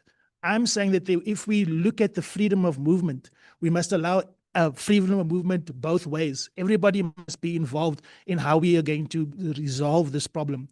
I'm a Pan-Africanist. I believe that we must have one continent and no borders. But in terms of how we do that, in terms of how we bring about the Pan-Africanism, everybody must contribute. The receiver as well as the sender countries must participate in how we deal with the influx of people into each country, not just into one country as sometimes is the case. A couple of other issues I'd like to raise, and again, I'm not raising this from a keep people out perspective. I'm saying let's be responsible about how we handle border management. I like that we can have an ID that we can maybe have for SADC. I mean, you have in the EU, you have one passport for the whole of EU. And you don't have visa restrictions at all. You have complete free movement. If we can enable that, then we must also enable that all the populations can be absorbed into each of those areas. I think that it's important to have free movement for several reasons. Several reasons. Countries where there might be a skill shortage in the SADC region can benefit from the movement of people with skills from one area to the other and can fill different vacancies in different communities. Small traders, especially women, can gain access to biggest markets. And I think our representative from Lesotho had this discussion earlier where there's a problem between South Africa's border and Lesotho's border in terms of people crossing and doing trade. If we manage that correctly, you wouldn't have that problem. You wouldn't have one group of people having to be concerned on a small level about how they bring goods and services and people across borders. So I think if we also support this protocol, which South Africa has, we've signed it and we've ratified it, I think it will expand tourism access and make sure that there's inter-regional tourism, because already in South Africa, our existing tourism structure is 67% from the African diaspora. So there can be an increase in our tourism. There can be an increase from tourism from South Africa into the SADC area if the movement and application of visa processes on a tourism basis is actually removed and made much easier. Then also that would impact students and researchers who can then innovate freely and move freely across borders. I think also, as my colleague has spoken about the fact that there are families and communities that are cut off by borders. I can speak about my own people, the Khoi and San people of South Africa. We have people in South Africa, we have people in Botswana, we have people in every one of the SADC countries. You'll find the Khoi and the San people. But we never had borders before. We never had borders before. And the borders came in and restricted us from being able to move and to be able to continue our cultural practices. Families were broken apart.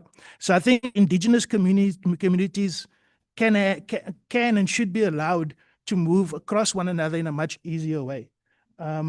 So yeah, out criminalizing them or putting them in prison, especially because a lot of our people have practiced their cultures on vast parts of the land freely for many generations. And it's only in this last 100, 200 years where we've been prevented from practicing our indigenous and aboriginal rights. And this is also something that we need to start talking about for real in SADC, that there are aboriginal and indigenous rights that we need to start looking at in terms of SADC and in terms of how people move and trade across the border. Thank you. Thank you, Honorable. Honorable Member from the DRC. Thank you.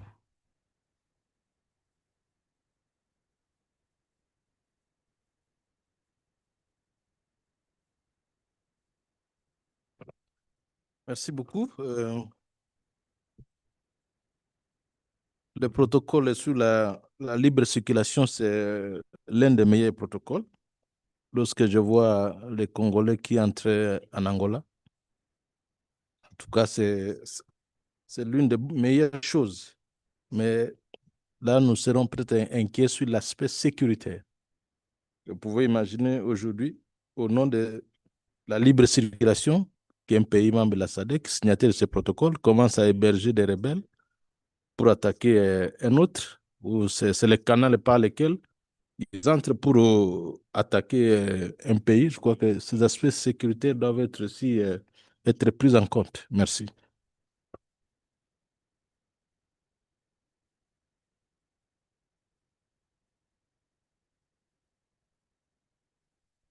Thank you, Honorable Member. Honorable Member from Namibia. Thank you so much.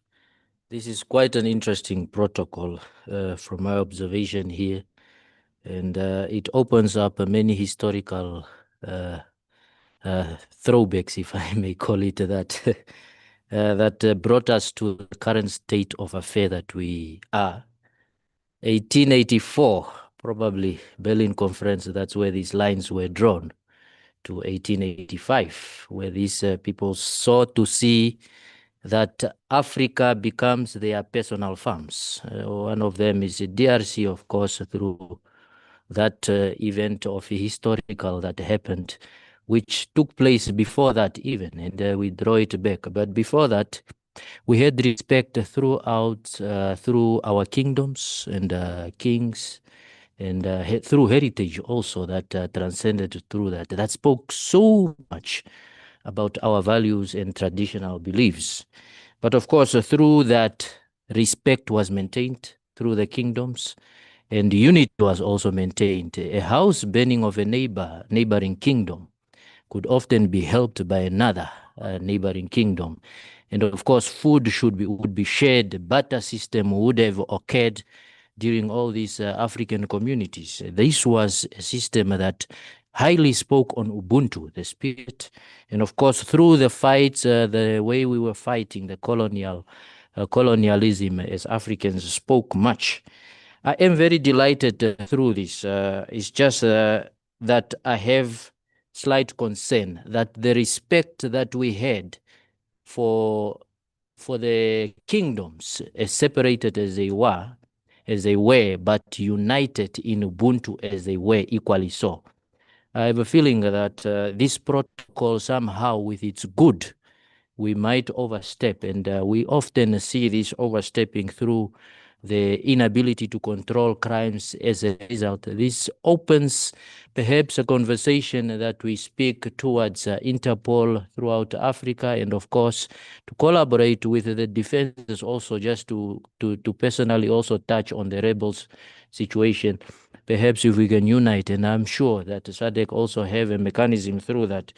But of course, loopholes are seen as a result also by not respecting the sovereignty of these states. Especially, we could see that our fellow brothers and sisters were divided by these lines, and other family members or members of that tribe living on the other side of the red line. As a result, this could and often is used as a loophole during elections, and you see other people crossing borders to come and vote in other constituencies that do not belong to them, which shows that this is a disrespect of others' sovereignty. Perhaps with those loopholes, we could be very careful just to see that we combat crime through that, and of course we combat these maneuvers for political gains through that as well. But in other ways, this is a protocol that we highly support, and of course through our signature and ratification as it stands, we stand to push it throughout in the spirit of unity as we move towards the United States of Africa. Thank you. Thank you. Honorable member from Eswatini.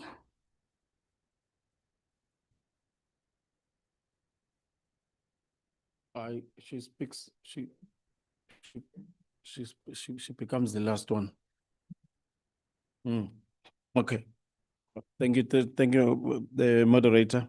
And one would also ride on this issue of this protocol, but with a certain minimum concerns on the red flags maybe that have been signaled by my counterpart, South Africa, in terms of the competition of the healthy facilities and job opportunities that we end up competing for.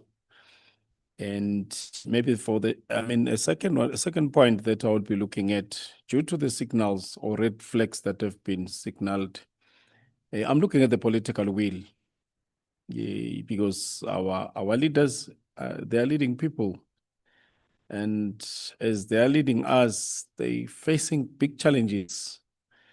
We are trying to hold them accountable in everything that they do. So now I'm looking at the political, will. Is it possible now? Because maybe it will just depend on each member state, whether like we've been cheering up Namibia and Botswana in their understandings. But then us at the moment, I'm a bit worried, maybe as you guys have crafted it, how do you see it possible that without the political will, and beside that, the pressure that have been mounted by the people that are being led by our leaders, how do you think that's possible? Thank you, Chair. Thank you, Honorable. Honorable Chair.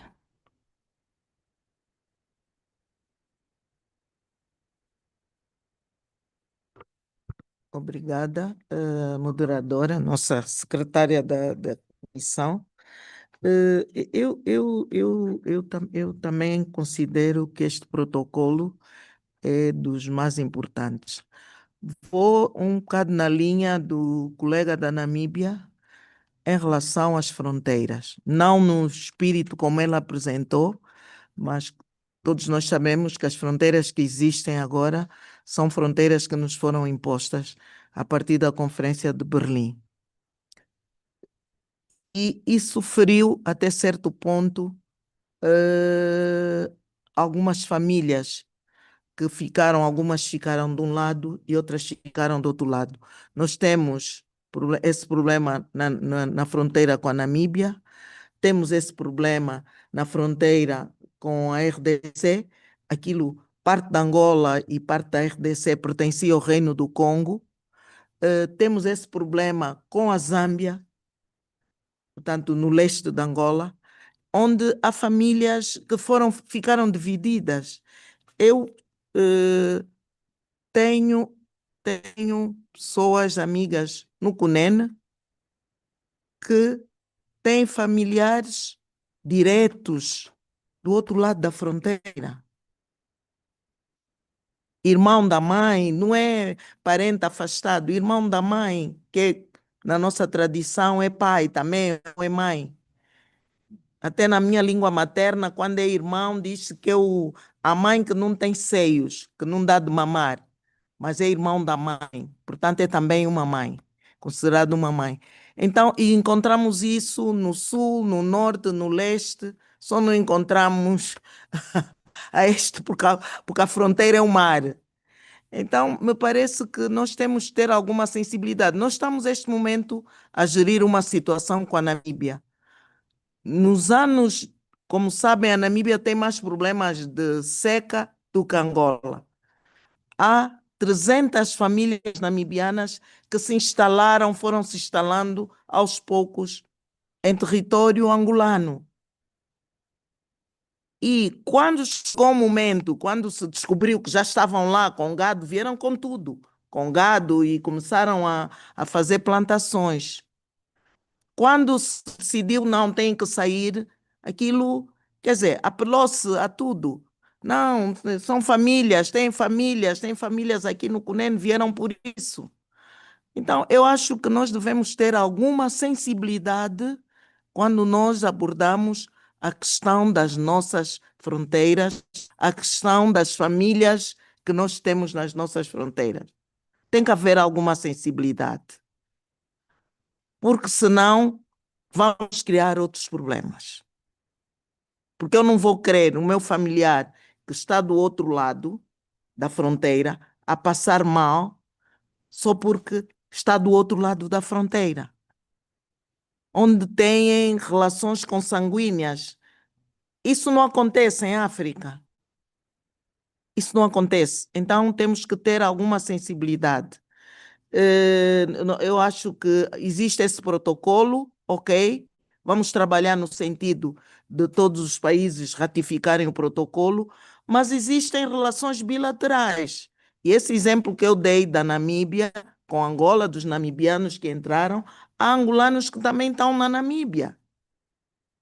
Eu fui à sua Copa Mundo aí o ano passado, e eu encontrei um grupo de jovens a falar em português. Estão aqui a fazer o quê? Não, nós viemos, estamos aqui, nós também somos namibianos. Então, é preciso, de facto, termos alguma sensibilidade para abordarmos essa questão. Por isso é que há, nas relações bilaterais, as pessoas que vivem na fronteira não precisam de passaporte, como eu que venho da capital. As pessoas que vivem ali no Cunene, em Ongiva, vão para o outro lado, fazem compras, têm um salvo-conduto que é emitido. Da mesma forma, acontece na fronteira da RDC com Angola, tanto com a parte leste como com a parte norte. Então, porque há esses acordos bilaterais para facilitar as pessoas que vivem na fronteira. Angola teve muito tempo em guerra, e muitas crianças e as escolas, como era, podiam ser vandalizadas e partidas por causa da situação de guerra. Muitas crianças no norte, no sul, iam estudar, os do norte iam estudar na RDC e os do sul iam estudar na Namíbia. Temos problemas de quando ficassem doentes, vão para a RDC. Quando ficam doentes, o colega disse que isso eram custos para o país, irmos para a África do Sul. Até a África do Sul nós vamos e pagamos o hospital, não é de graça. Mas na Namíbia há angolanos que fazem consultas e não são considerados namibianos, não pagam. Então, me parece que aqui, e isso acontece um pouco por fronteira, Botsuana, Zâmbia, Botsuana, Namíbia. Eu acho que nós temos que ver isso com alguma atenção. Aqui, a nível da SADC, nós já tínhamos evoluído o pensamento até, já tivemos aqui debates no sentido da eliminação das fronteiras. Eu pensei que esse assunto fosse evoluir mais, mas infelizmente houve aí uma travagem, é problema da decisão política dos nossos Estados. Mas aqui, a nível do Fórum Parlamentar da SADC, essa discussão já tinha evoluído mais. Me parece que a ideia é continuarmos a ver a questão da eliminação de fronteiras, pelo menos em relação às pessoas, que é para ver se de facto harmonizamos a parte do, da,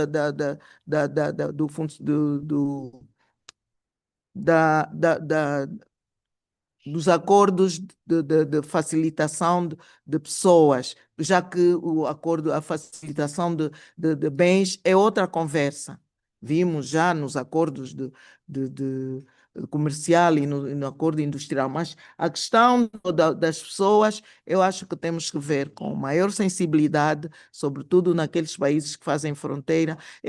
Nós temos em Angola, na parte leste, a rainha Iacatolo, que quando morreu o ano passado, ou há 2 anos, foi o ano passado, creio, veio uma pessoa da Zâmbia, acho que até era do governo da Zâmbia, que também era sobrinha da senhora. Então, como é que nós vamos resolver isso? Acho que tem que haver aí muita sensibilidade quando nós tocamos essas questões da fronteira. Porque, de facto, as fronteiras que nós temos hoje são fronteiras impostas. A fronteira da Angola, ali em relação à Namíbia, e até depois de Oxacate. Os mais jovens, se sabem, ok, se não sabem, podem investigar. Ia depois de Oxacate. Então, aquele povo ali é o mesmo povo. Não podemos ver essa questão como se fossem povos que estão a vir de outros continentes, não.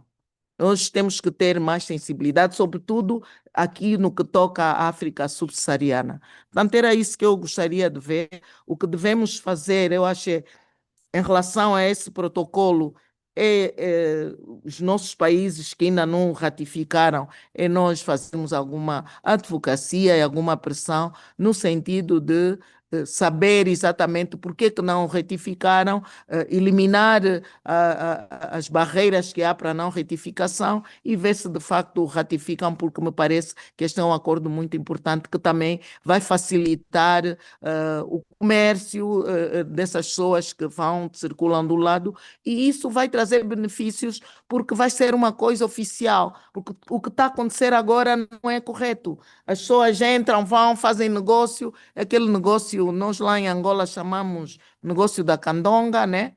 Que não tem registro estatístico nos dados oficiais, não tem qualquer benefício para cada um dos países e de facto não é uma coisa salutar. Portanto, era isso que eu gostaria de me pronunciar em relação a esse acordo. Muito obrigada.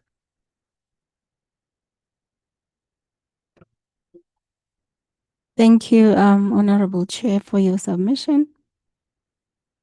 Honorable from Lesotho. Thank you. Thank you, ma'am. I just wanted to share this with you, and actually he challenged me by saying we are just one, being divided by the borders.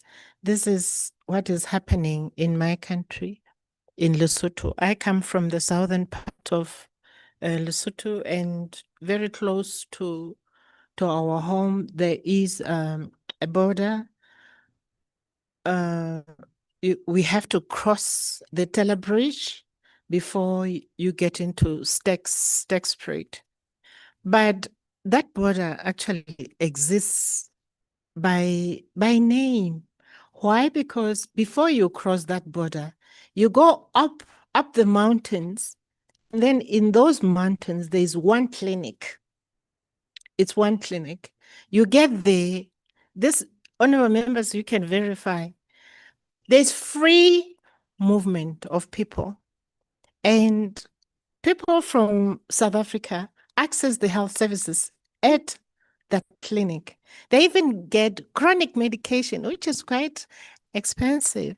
So it's just like it's a free, it's free. Nobody's interfering with that movement. Now let's come down, all the way down at the border now. People just cross at the river. They attend the funerals across both ways. They go to celebrations, they celebrate together. I have talked about the access to medical services, but one thing for sure, I'm not supporting criminality, honorable members, but this is a fact. This is what is happening. They get pieces of land across in South Africa. Now there's one, especially that one, there's more movement into South Africa. They get pieces of land and then they build houses. And it's a peaceful arrangement. So I'm one of the people who really support this protocol, that there should be free movement, but with, again, respecting the sovereignty of each country and not encouraging criminality across. Thank you. Thank you, honorable member. If there are no more hands from honorable members, you can go ahead. Thank you for the opportunity again to speak. As someone from a border town of the beautiful Victoria Falls, I am a glad participant in crossing the Zambia-Zimbabwe border every day, Botswana into Namibia as much as possible. So this is very much to my heart, and I think it's such a great thing that we're discussing this. And I think the reality of the matter is that opening up our borders will come with positives and negatives, and we have to embrace those as they come. I'm very aware, for example, in the conversation in South Africa around the health crisis, and there are broader ways of thinking about this. For example, there have been suggestions, and I think it was mentioned today, if the Zimbabwe ID was allowed in South Africa, it would be easy for the Zimbabwe ID to be registered in the public hospital in South Africa and accredited to the Zimbabwe government. These are possibilities, but the very right to be able to cross the border has to be in place for this to happen. What makes the people go to those hospitals illegal is because we don't have this protocol to basically allow them to go there in their legal capacity. And once we broaden that idea, it's possible to then increase the participation and the payment systems, which is a big case, and that's what's happening here. It's not that them being sick is not wrong. It's the fact that their government cannot pay for their own health, even if it's in another country. That is a problem, and we should support those systems. And I think that's the cost issue about that. But the opportunities are there. It should not be easier for a mineral to cross the border in SADC than it is for a person. And right now, our laws, our protocols allow for minerals to cross a lot easier than for humans. And what happens, and I think we've been speaking about this with the industry protocols and the trade protocols, how do we increase our economy? Our economy increases when we allow people to travel a lot easier. So when you think about the EU, the example we keep giving, when they opened up their markets to each other, they also opened up the ability of people to walk around. It's a hand-in-hand thing. You cannot have one with the other. And I think, unfortunately, right now, a lot of our laws are trying to have one without the other. And a big thing that I think we should emphasize with this one is the labor question. There are skill shortages across the continent. South Africa, for example, has had a significant financial skill shortage, which has been helped by a lot of countries from the SADC region, which is a good thing to their permanent residencies. And the only way to solve this is to increase the ability for young people like myself to cross the borders and get the necessary work permits. And that is definitely not happening. And more importantly, I think this is unfortunate, even in the bilateral agreements that are there, you do see discrimination on a class basis. Those who fly get 90 days, but those who come by the road, you get 7 days and you pay for the rest. This is the reality on the ground when they're crossing some of these countries. And that's the problem. It's a class issue, definitely. And we should speak, the protocol should speak to that it should not be discriminatory when we speak about the implementation of these. I was thinking with the representative of Namibia, I was speaking about people voting across constituencies. Hopefully, this will allow us to actually speed up the process of voting for SADC parliamentarians, right? Since there's such an edge and desire for this to be done. So that's my hope, that one day we'll be voting for you when you come to these sessions. Again, to emphasize that there are more opportunities than disadvantages when it comes to this. And then lastly, we recently spoke about the protocol on trade and investment, sorry, on finance, and seeing how well that is going. One of the biggest things that have happened on the continent in the last 20 years is remittances. So some countries, I think Zimbabwe, Zambia, Botswana, Namibia, Lesotho is definitely more than this figure. About literally 10 to 15% of their GDPs relies on remittances. But how much does that remittance cost? It's literally about 10%. So basically, for every dollar someone sends, 10 cents goes to banks and private capital. That's because we don't have the facility for people to actually move their money without actually having to pay for it, which also reduces our economic growth. What I'm trying to do in this submission is to show how these protocols are very much interrelated. We will not have economic growth without allowing people to move freely, and also this affects how our financial growth grows within the region. So hopefully we can create nuances argument to show the more positives that will be gained and see how we can deal with the negatives together as much as possible. Thank you for the moment. Thank you for your submission. Honorable members, if there are no more hands, that would complete our session on the protocols. And that would bring us to the next session on the deliberations on strategies to enhance parliamentary advocacy on the ratification, ascension, domestication, and implementation of SADC protocols. These are the protocols that we have just gone through: the protocol on trade, protocol on finance and investment, protocol on industry, and the facilitation of movement of persons. Through you, Honorable Chair, we are supposed to have a deposit to our 58th plenary session. So we are supposed to come up with a review of advocacy roles, what the TIFI committee would like to see or advocate for, and develop concrete action-oriented strategies and formulate recommendations for the plenary assembly.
Honorable members, our tea is at 4 o'clock. So if you'd want to stretch now before the session or carry on until 4 o'clock, the time now is 25 minutes after 3.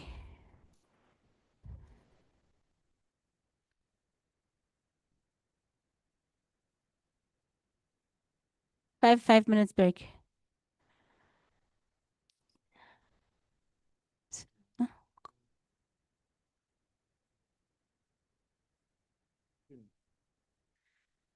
Thank you. We shall continue. So we deliberate on the strategies, what you would do as honorable members to enhance parliamentary advocacy on the ratification. We saw all the protocols. Some were not ratified. The domestication and implementation of the protocols. And so we have to come up with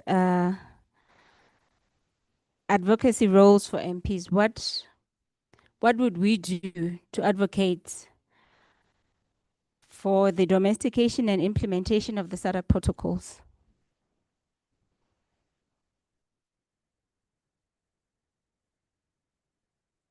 And these are the recommendations that are going to form part of our report to the plenary. Honorable member from Eswatini. I think it's a matter of encouraging, because most of the decisions are taken by the executive. It's a matter of, as members of parliament, let's encourage the executive to uphold to the protocols that we have adhered to or signed, so as to create a leverage on the SADC region.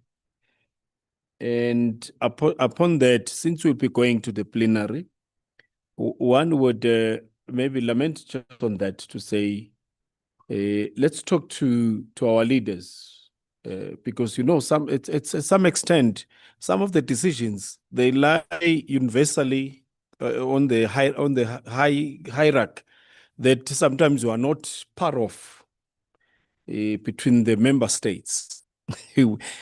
Sometimes we're not there, but it's a matter of, okay, let's follow, the procedures normally that I advocate for.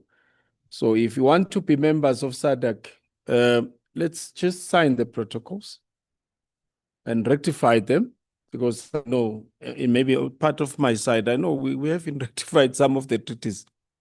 It has taken us some time. But like I said, it depends on the political will at a certain extent, because you find some head of states, they're always busy, holding big meetings, going abroad. So when they come back tired. But yeah, it's always the matter of encouraging the executive. That's how maybe I can maybe make my point. Honorable member from Namibia.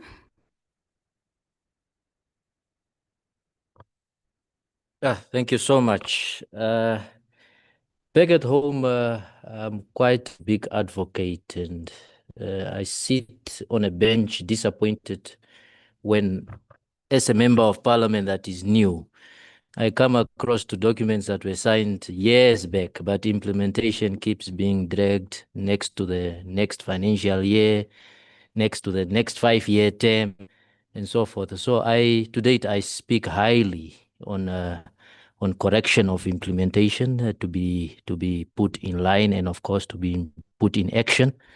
So as an MP going back forward, and knowing that we are signatory to agreements that we ought to align to, I have to go home and of course remind the executive, as my honorable member here stated also, that when we debate in parliament, it's not only that we pull ideas from a tree that we find in the wilderness, but of course, a tree of knowledge that we have all agreed to as African states, or member states of SADC specifically to say. And sometimes we hold ourselves to international agreements that we have also signed under. Why can't we put our energy on SADC? And I would have to remind the fellow leaders also at home that when we adhere to these protocols, and of course the model laws that we ought to discuss and of course to continue elaborating on, we ought to remind ourselves that we got an obligation to fulfill and we got to bring our part. And it should not be about fulfilling and bringing a debate forward to make one look good, but also to remember what we have signed up for. And of course, that's a promise unto other member states as our part as to what we are bringing. So I will continue to take my boots on the ground in respect of the Namibian people and in respect of what we have signed up for in this SADC community of ours. Thank you. Thank you, Honourable Member from Lesotho. Thank you very much. I've just remembered something. Yesterday, just before he presented, is it you? He was asking us is there anybody who is familiar with the protocols? I think very few people raised their hands. So I'm like, yeah, no, knowledge. Knowledge is important because people won't comply up until they have bought into the idea, they understand what they're doing. So maybe it's important that we disseminate this information, maybe in Parliament in the form of maybe questions, so that people are forced to go and read and know about these protocols. I'm not so sure, but I tend to think that if people don't know much about something, they are not ready to commit. That's what I think. Thank you. Honourable Member from South Africa. Thank you very much. I want to agree with my previous colleagues. I think the biggest challenge and role and responsibility we have as MPs in this forum is to go back and do awareness and really tell people what this is about. I'll speak for myself personally. I'm a new member of Parliament for this term, and I have probably a better understanding of SADC than most. But if I go back from here, what is the how can I say, where do we feed back into as MPs? Where do this group here, where do we feed back into? Is it just at an executive level? Is it at a party level? Is that at a parliamentary level? Because the decisions get made at a parliamentary and a political level within your party. So there must be a feedback that goes to the broader group, but also goes down, because there needs to be more training about what SADC does. It needs to be more training about the benefits of the protocols and what the protocols are. And as my colleague from Lesotho has said, many people did not put up their hands because they did not know what the protocols were. I'm one of those people. I saw the protocols here for the first time. So for me, it was a learning experience, go through them and understand them better, even though I'm speaking a lot. But even so, the reality is those protocols have an impact on our nation. And I think there are practical things that we can do, like we as MPs should have a dashboard, a scorecard of protocols that have been ratified or not ratified, signed or not signed, like we have there. And there needs to be maybe we could do like a parliamentary week or SADC week in each of our parliaments that focuses on treaties and its impact for our country. Maybe there can be focus in 1 week of our parliamentary calendar. It focuses on what the treaties are, what the protocols are, why we've signed them, and then have debates within our parliaments around those particular protocols that really are affecting us, and especially in those countries where we haven't ratified. Maybe it's a lack of understanding of what this actually does. And also, when it comes to issues like freedom of movement, the financial implications of $120 million US, these are things that people are not just going to do and accede to quickly. unless you explain it to them properly. And I think that maybe a dashboard or a week of parliamentary focus on SADC, where we do education, we do training, we get maybe some member states to visit together with other member states who are lagging behind in certain areas. And we basically discuss the pros and the cons.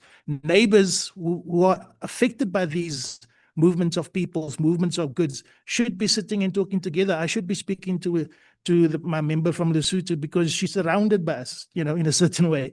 And so, and her problems are real as our problems are real. But if we're not having those platforms, where are we having the discussions? Because if the discussion is just the complaints we're getting from our constituencies and them not having a feedback from us on how we're addressing it here, then this body isn't being effective in terms of addressing the challenges that we find within our constituencies. Because our constituencies' concerns are real and we are meant to solve them. That's our role as politicians. We are meant to bring solutions. So I think taking information from here, taking it back, having awareness weeks, or within the parliamentary calendar, something that we can maybe do from an executive level. And then, we can have, I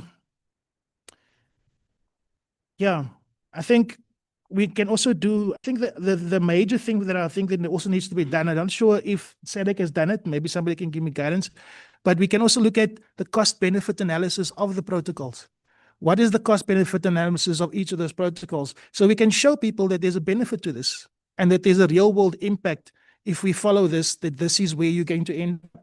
But right now, all people have is fear of the unknown. And I think that's kind of where I want to pitch how we should react to it. Is the education, is the awareness, is educating people and doing cost-benefit analysis of how this benefits each of the participants and member states. Thank you. Thank you, Honourable Member. Honourable Member from Mozambique. Mais uma vez, boa tarde a todos, e com a permissão da mesa. Eu queria, talvez, aí formular recomendações para o plenário, para a Assembleia Plenária. Se fizermos a recomendação da recomendação, quer dizer, nós recomendarmos à Assembleia Plenária que, por sua vez, a Assembleia toma uma decisão, entre parênteses, a recomendação para os estados que ainda, para os parlamentos que ainda não a ratificaram, possam ratificar, para que esses protocolos possam entrar em vigor, porque não vale a pena 20 anos, 30, quando não estão a entrar em vigor. Parece não haver interesse pelas partes. Este é de interesse de todos os estados, significa deve os parlamentos que ainda não ratificaram possam ratificar e para ver se até no próximo ano possamos ter já os protocolos ratificados para podermos implementar, porque não pode entrar em vigor enquanto a maior parte dos países ainda não adotaram. Seria também uma recomendação, penso eu, na nossa ótica, importante, que não podemos passar 20 anos, 30 anos, a dizer 2025, temos agora 30 anos, estamos à espera que o Estado X adote. Ou esse documento é relevante ou não é relevante e passamos a escrever um outro novo protocolo. Agora, se é para adotar, tem que haver um período razoável para os parlamentos refletirem e poder adotar. Essa é a ideia que eu queria trazer. E na minha ótica, na nossa ótica como Moçambique, nós pensamos que esses protocolos trazem mais vantagens do que as desvantagens. Porque os países da região austral de África, unidos, pode conseguir avançar mais do que cada um de forma isolada. Essa questão eu queria também trazer aqui.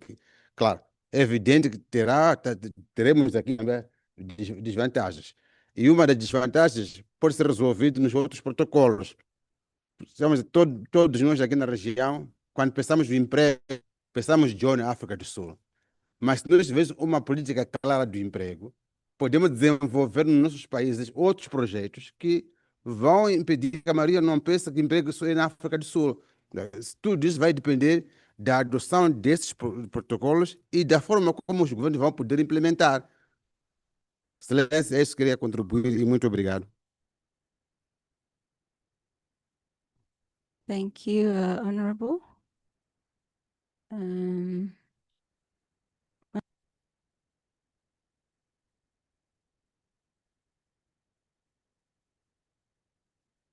No, I was just saying, you are just picking up our points. At the end of the day, you'll analyze them because these are our recommendations.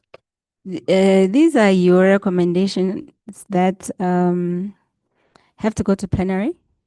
At the same time, they have to be parliamentary action orientated because they have to be in the purview of parliament, in a sense that you have to be in charge of these recommendations. What are you going to do as member of parliament? Yes. Honorable Chair.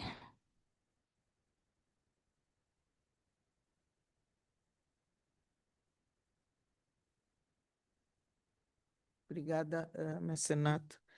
Eu estou um bocado na linha, porque às vezes nós ouvimos falar dos protocolos e dos acordos e achamos que, de facto, eles, pelo facto de ouvirmos falar que foram aprovados, já estão em funcionamento. Hoje estamos aqui numa realidade em que muitos dos protocolos que nós pensávamos já estão em funcionamento, afinal não estão, porque muitos dos nossos países não assinaram e se assinaram não retificaram, não os retificaram. Então me parece que a primeira estratégia que está ao nosso nível, não vale a pena nós recomendarmos coisas muito complicadas que depois não vão ser realizadas e vamos ficar, mas nós dissemos que é para fazer, porque não depende de nós, parlamentares, depende dos nossos governos. Pelo menos na minha realidade, há separação de poderes entre o governo e o parlamento e nós não podemos tomar decisões em nome do governo, a não ser que estejamos mandatados para tal. Então, me parece que o mais sensato para nós nessa situação é sairmos daqui com a certeza de que vamos fazer advocacia nos nossos países, nos nossos governos, para resolverem o problema dos protocolos, aqueles que não estão em vigor por falta de assinatura ou por falta de ratificação. Eu acho que isso é o que nós podemos fazer nessa primeira fase. E depois lá à frente podemos ver outras situações. Mas se nós queremos que os protocolos funcionem, temos que fazer essa advocacia de primeiro saber por que não assinaram ou por que não ratificaram e depois então dizermos não. Para funcionar o protocolo X, o governo tem que assinar ou o governo tem que ratificar. E essa seria, na minha opinião, a decisão que nós deveríamos tomar aqui como recomendação. Portanto, salvo melhor opinião. Portanto, muito obrigada.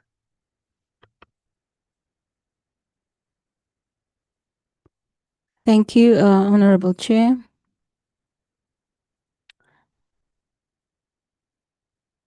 Okay. We need action. We need to develop concrete, action-orientated strategies that are within the purview of honorable members, that honorable members think or know they can do in their national parliaments. That is within the scope of the constitutional mandate of members. Pass motions, debate in plenary, call the executive, and like the Honorable Chair has just said, and you honorable members, advocacy. There's also training, more training on the protocols. Any more strategies?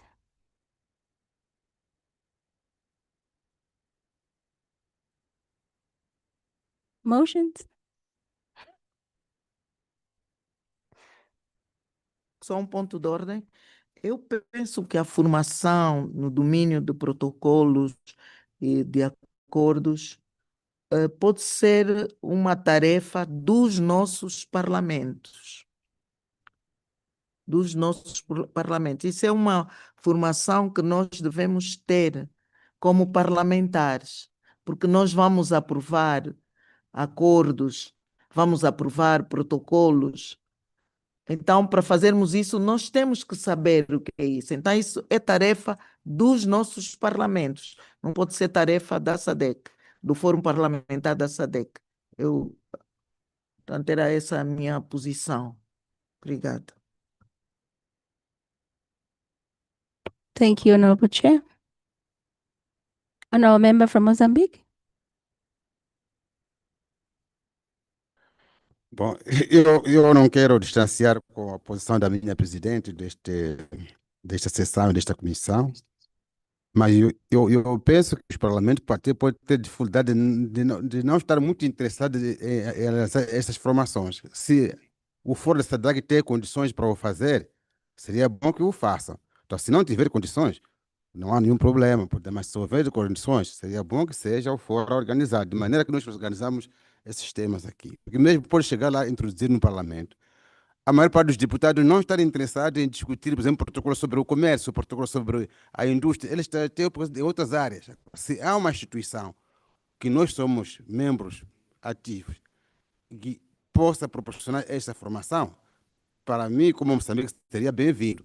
Mas se por em causa aquilo que o nosso presidente do plenário falou, se há condições para isso, melhor que seja feito. Se não existir, então vamos ver a nível interno, porque a nível interno também pode haver resistência para esse tipo de formação. Protocolo, o que é esse de protocolo? O que é esse? Mas é para que isso? Mas os da SADAG, do Fórum Secretário, já sabem qual é a importância deste protocolo. O que quer dizer? Só para ser os parlamentos a formar, terá que ser nós, os timineiros, estamos nessas reuniões, a ir transmitir isso à direção da Assembleia e a direção da Assembleia concordar e organizar a tal formação. Fora disso, há de ser muito difícil para a formação. Obrigado, Excelência.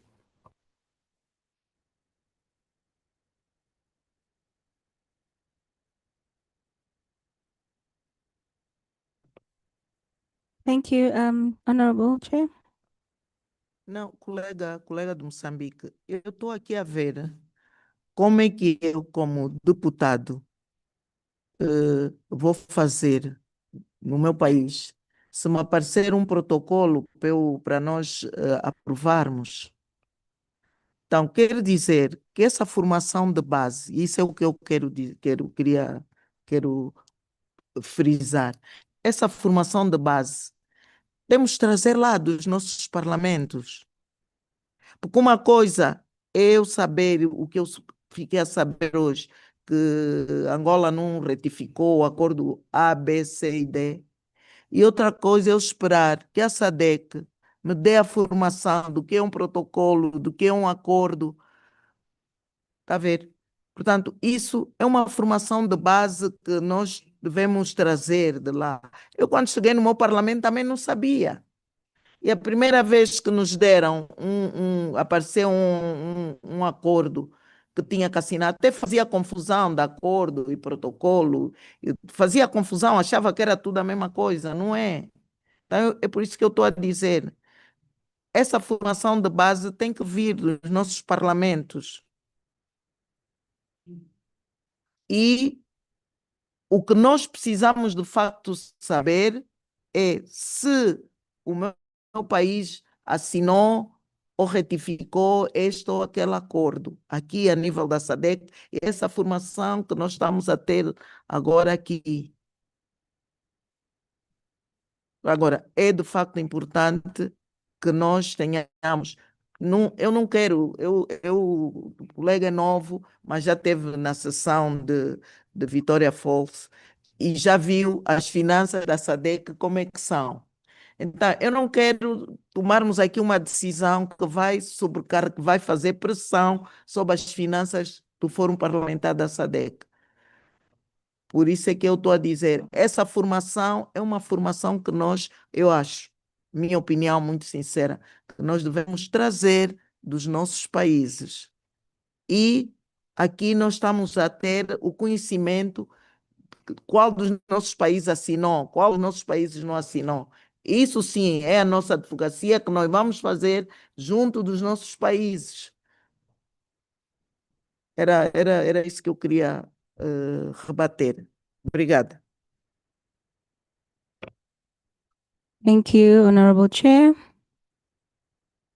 Any more submissions, honorable members?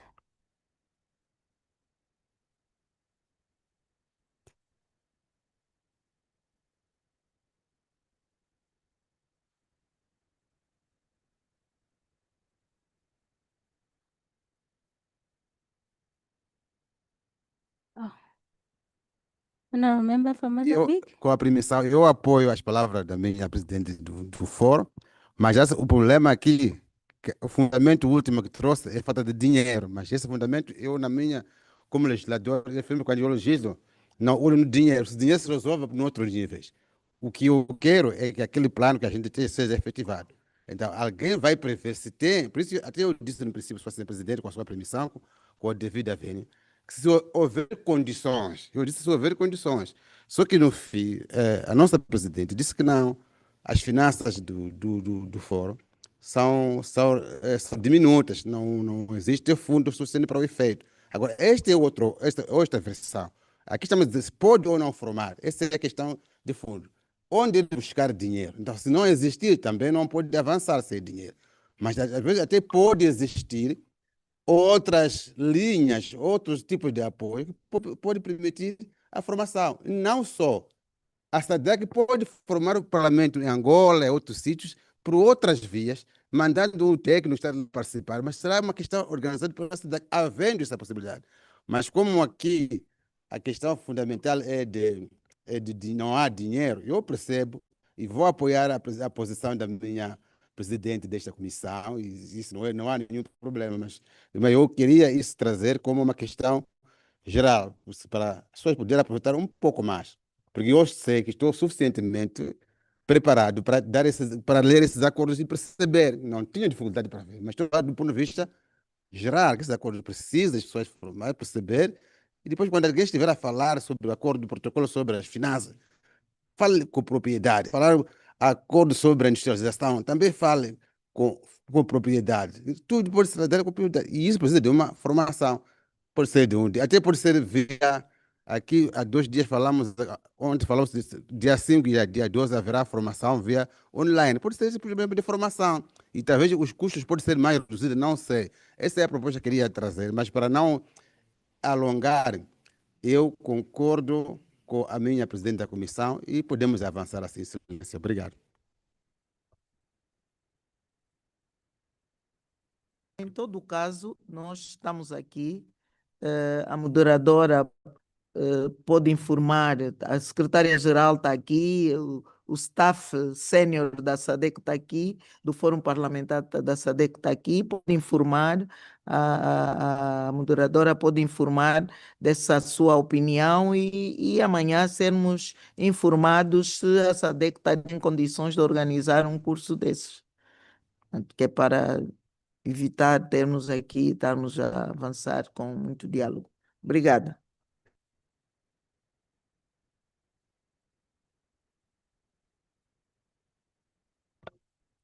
Thank you, Honorable Chair. Honorable members, based on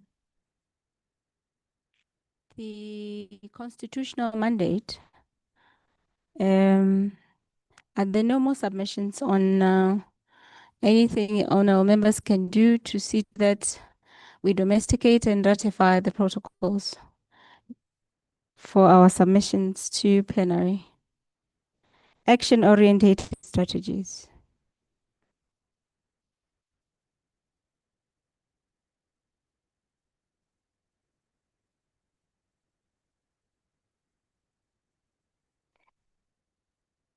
We could move on to number 3, which is to formulate recommendations for the plenary assembly.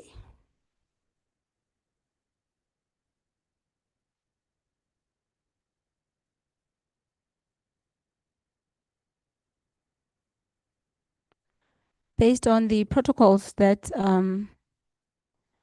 we were trained about today, the domestication and ratification of the protocols,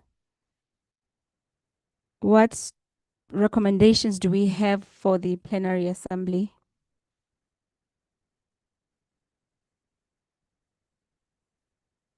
These are recommendations that we say these are regional recommendations. If I make an example like the facilitation of movement of persons, what do we recommend on that regionally? What do we recommend on the protocol on trade regionally?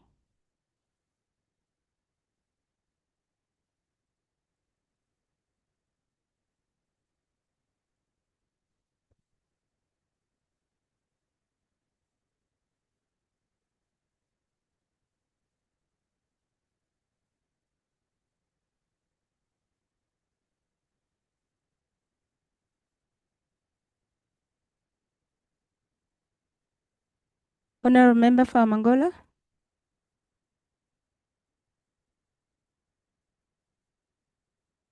O que eu gostaria sobre essa questão, este ponto? Nós, ao longo das discussões, nós fomos fazendo algumas recomendações. Tanto hoje toda manhã e agora durante a tarde, nós fomos fazendo algumas recomendações. Me parece que seria bom que a moderadora pegasse essas recomendações, que é para preencher este quadro. Não sei se há alguma opinião diferente, mas nós já praticamente nos pronunciamos sobre os protocolos que nós tivemos aqui a ver e fomos deixando recomendações. Então, me parece que seria bom que a moderadora fizesse o resumo dessas recomendações para inserir no âmbito daquilo que nos está a ser aqui pedido. E amanhã poderemos depois, ou no fim, ou logo no início, ver essa questão. Essa é a minha opinião, não sei se há alguma opinião diferente, se alguém quer se pronunciar, se tem já a resposta agora. Muito obrigada.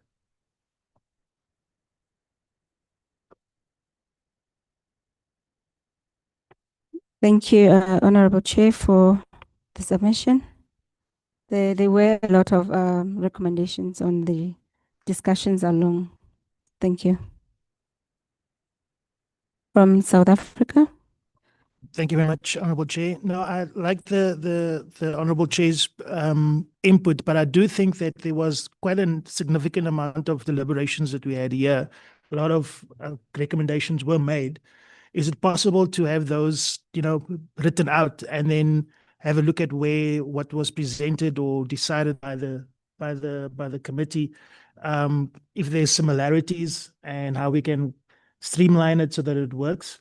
I mean, we can go over it again, but there's a couple of real recommendations that we did put in that I'd like to possibly see, that we actually all participated in. And if we can just get somehow a minuted version of that and get the recommendations that was put forward by the chairperson and the team, and we just amalgamate them and then put them forward as such. I think that would be a better way forward, because I wouldn't want to now just get the recommendations that was given to us, but that doesn't take into account our discussions that we had as a committee. I think there has to be an amalgamation of both. Yes, Honourable Member, there will be minutes of the session. Yes. But what I mean, not the minutes, I mean like the recommendations that we made in the discussions should be brought together with the recommendations of the committee, of the preparatory committee that was discussed, and then amalgamated into actual recommendations that we make to the plenary. Recommendations of this committee, yes. Yeah, otherwise we discussed things for nothing, right? So, and well, unless I'm understanding what we're doing wrong, is what were discussing and recommendations we are making in our deliberations on the protocols not part of the recommendations to the plenary. They are going to form a report that will be a deposit to plenary. Yes. Yeah. Okay.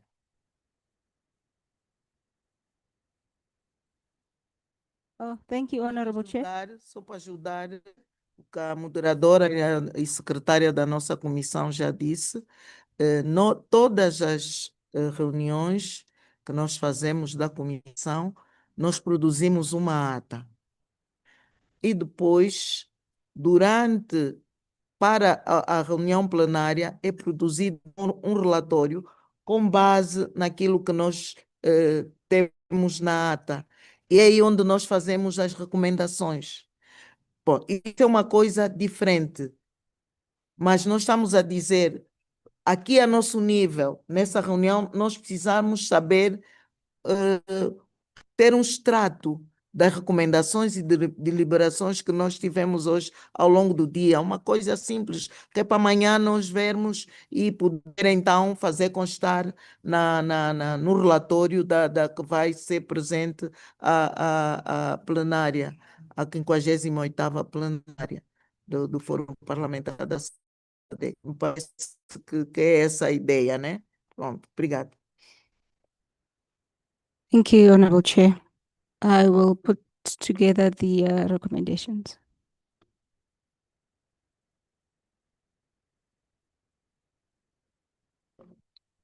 Honorable Member from Mozambique. Sim, gostaria de formular agora ou vai formular, depois vai trazer na sessão de amanhã? Porque como são várias recomendações, e de acordo com a presidente desta sessão, dizia, iria preparar isso, depois de amanhã já, ou seria nas primeiras horas, logo no início, vermos as recomendações e a comissão adotar. Essa proposta que a presidente desta sessão trouxe. Acho que seria mais benéfico. Seria os especialistas que participaram do debate, mas a nossa secretária da comissão trabalharem juntos e ver quais são as conclusões desta sessão. Mas seria mais ou menos nesse sentido. Obrigado, Silêncio.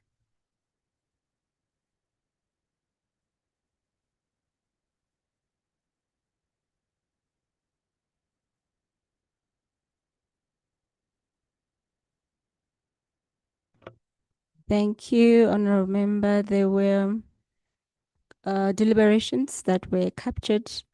Honorable Chair wants to see what was captured during the deliberations before the minutes of the whole committee session is captured.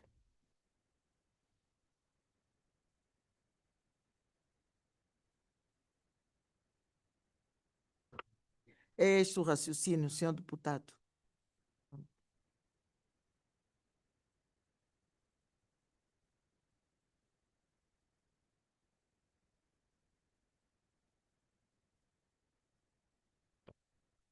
Thank you, Honorable Chair.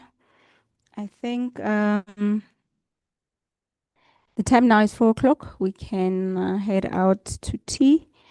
But with your permission, Chair, I think we can pick up with consolidating the session tomorrow morning at 9 o'clock.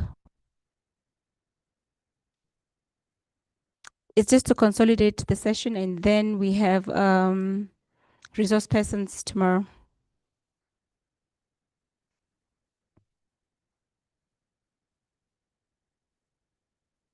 Thank you.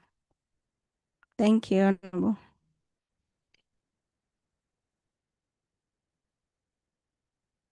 Thank you. Through you, Honorable Chair, to close the session.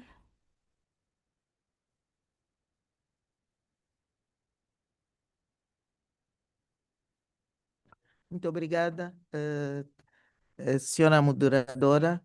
Agradecer também o nosso preletor de serviço hoje, que esteve aqui conosco todo o dia e apresentou-nos os protocolos.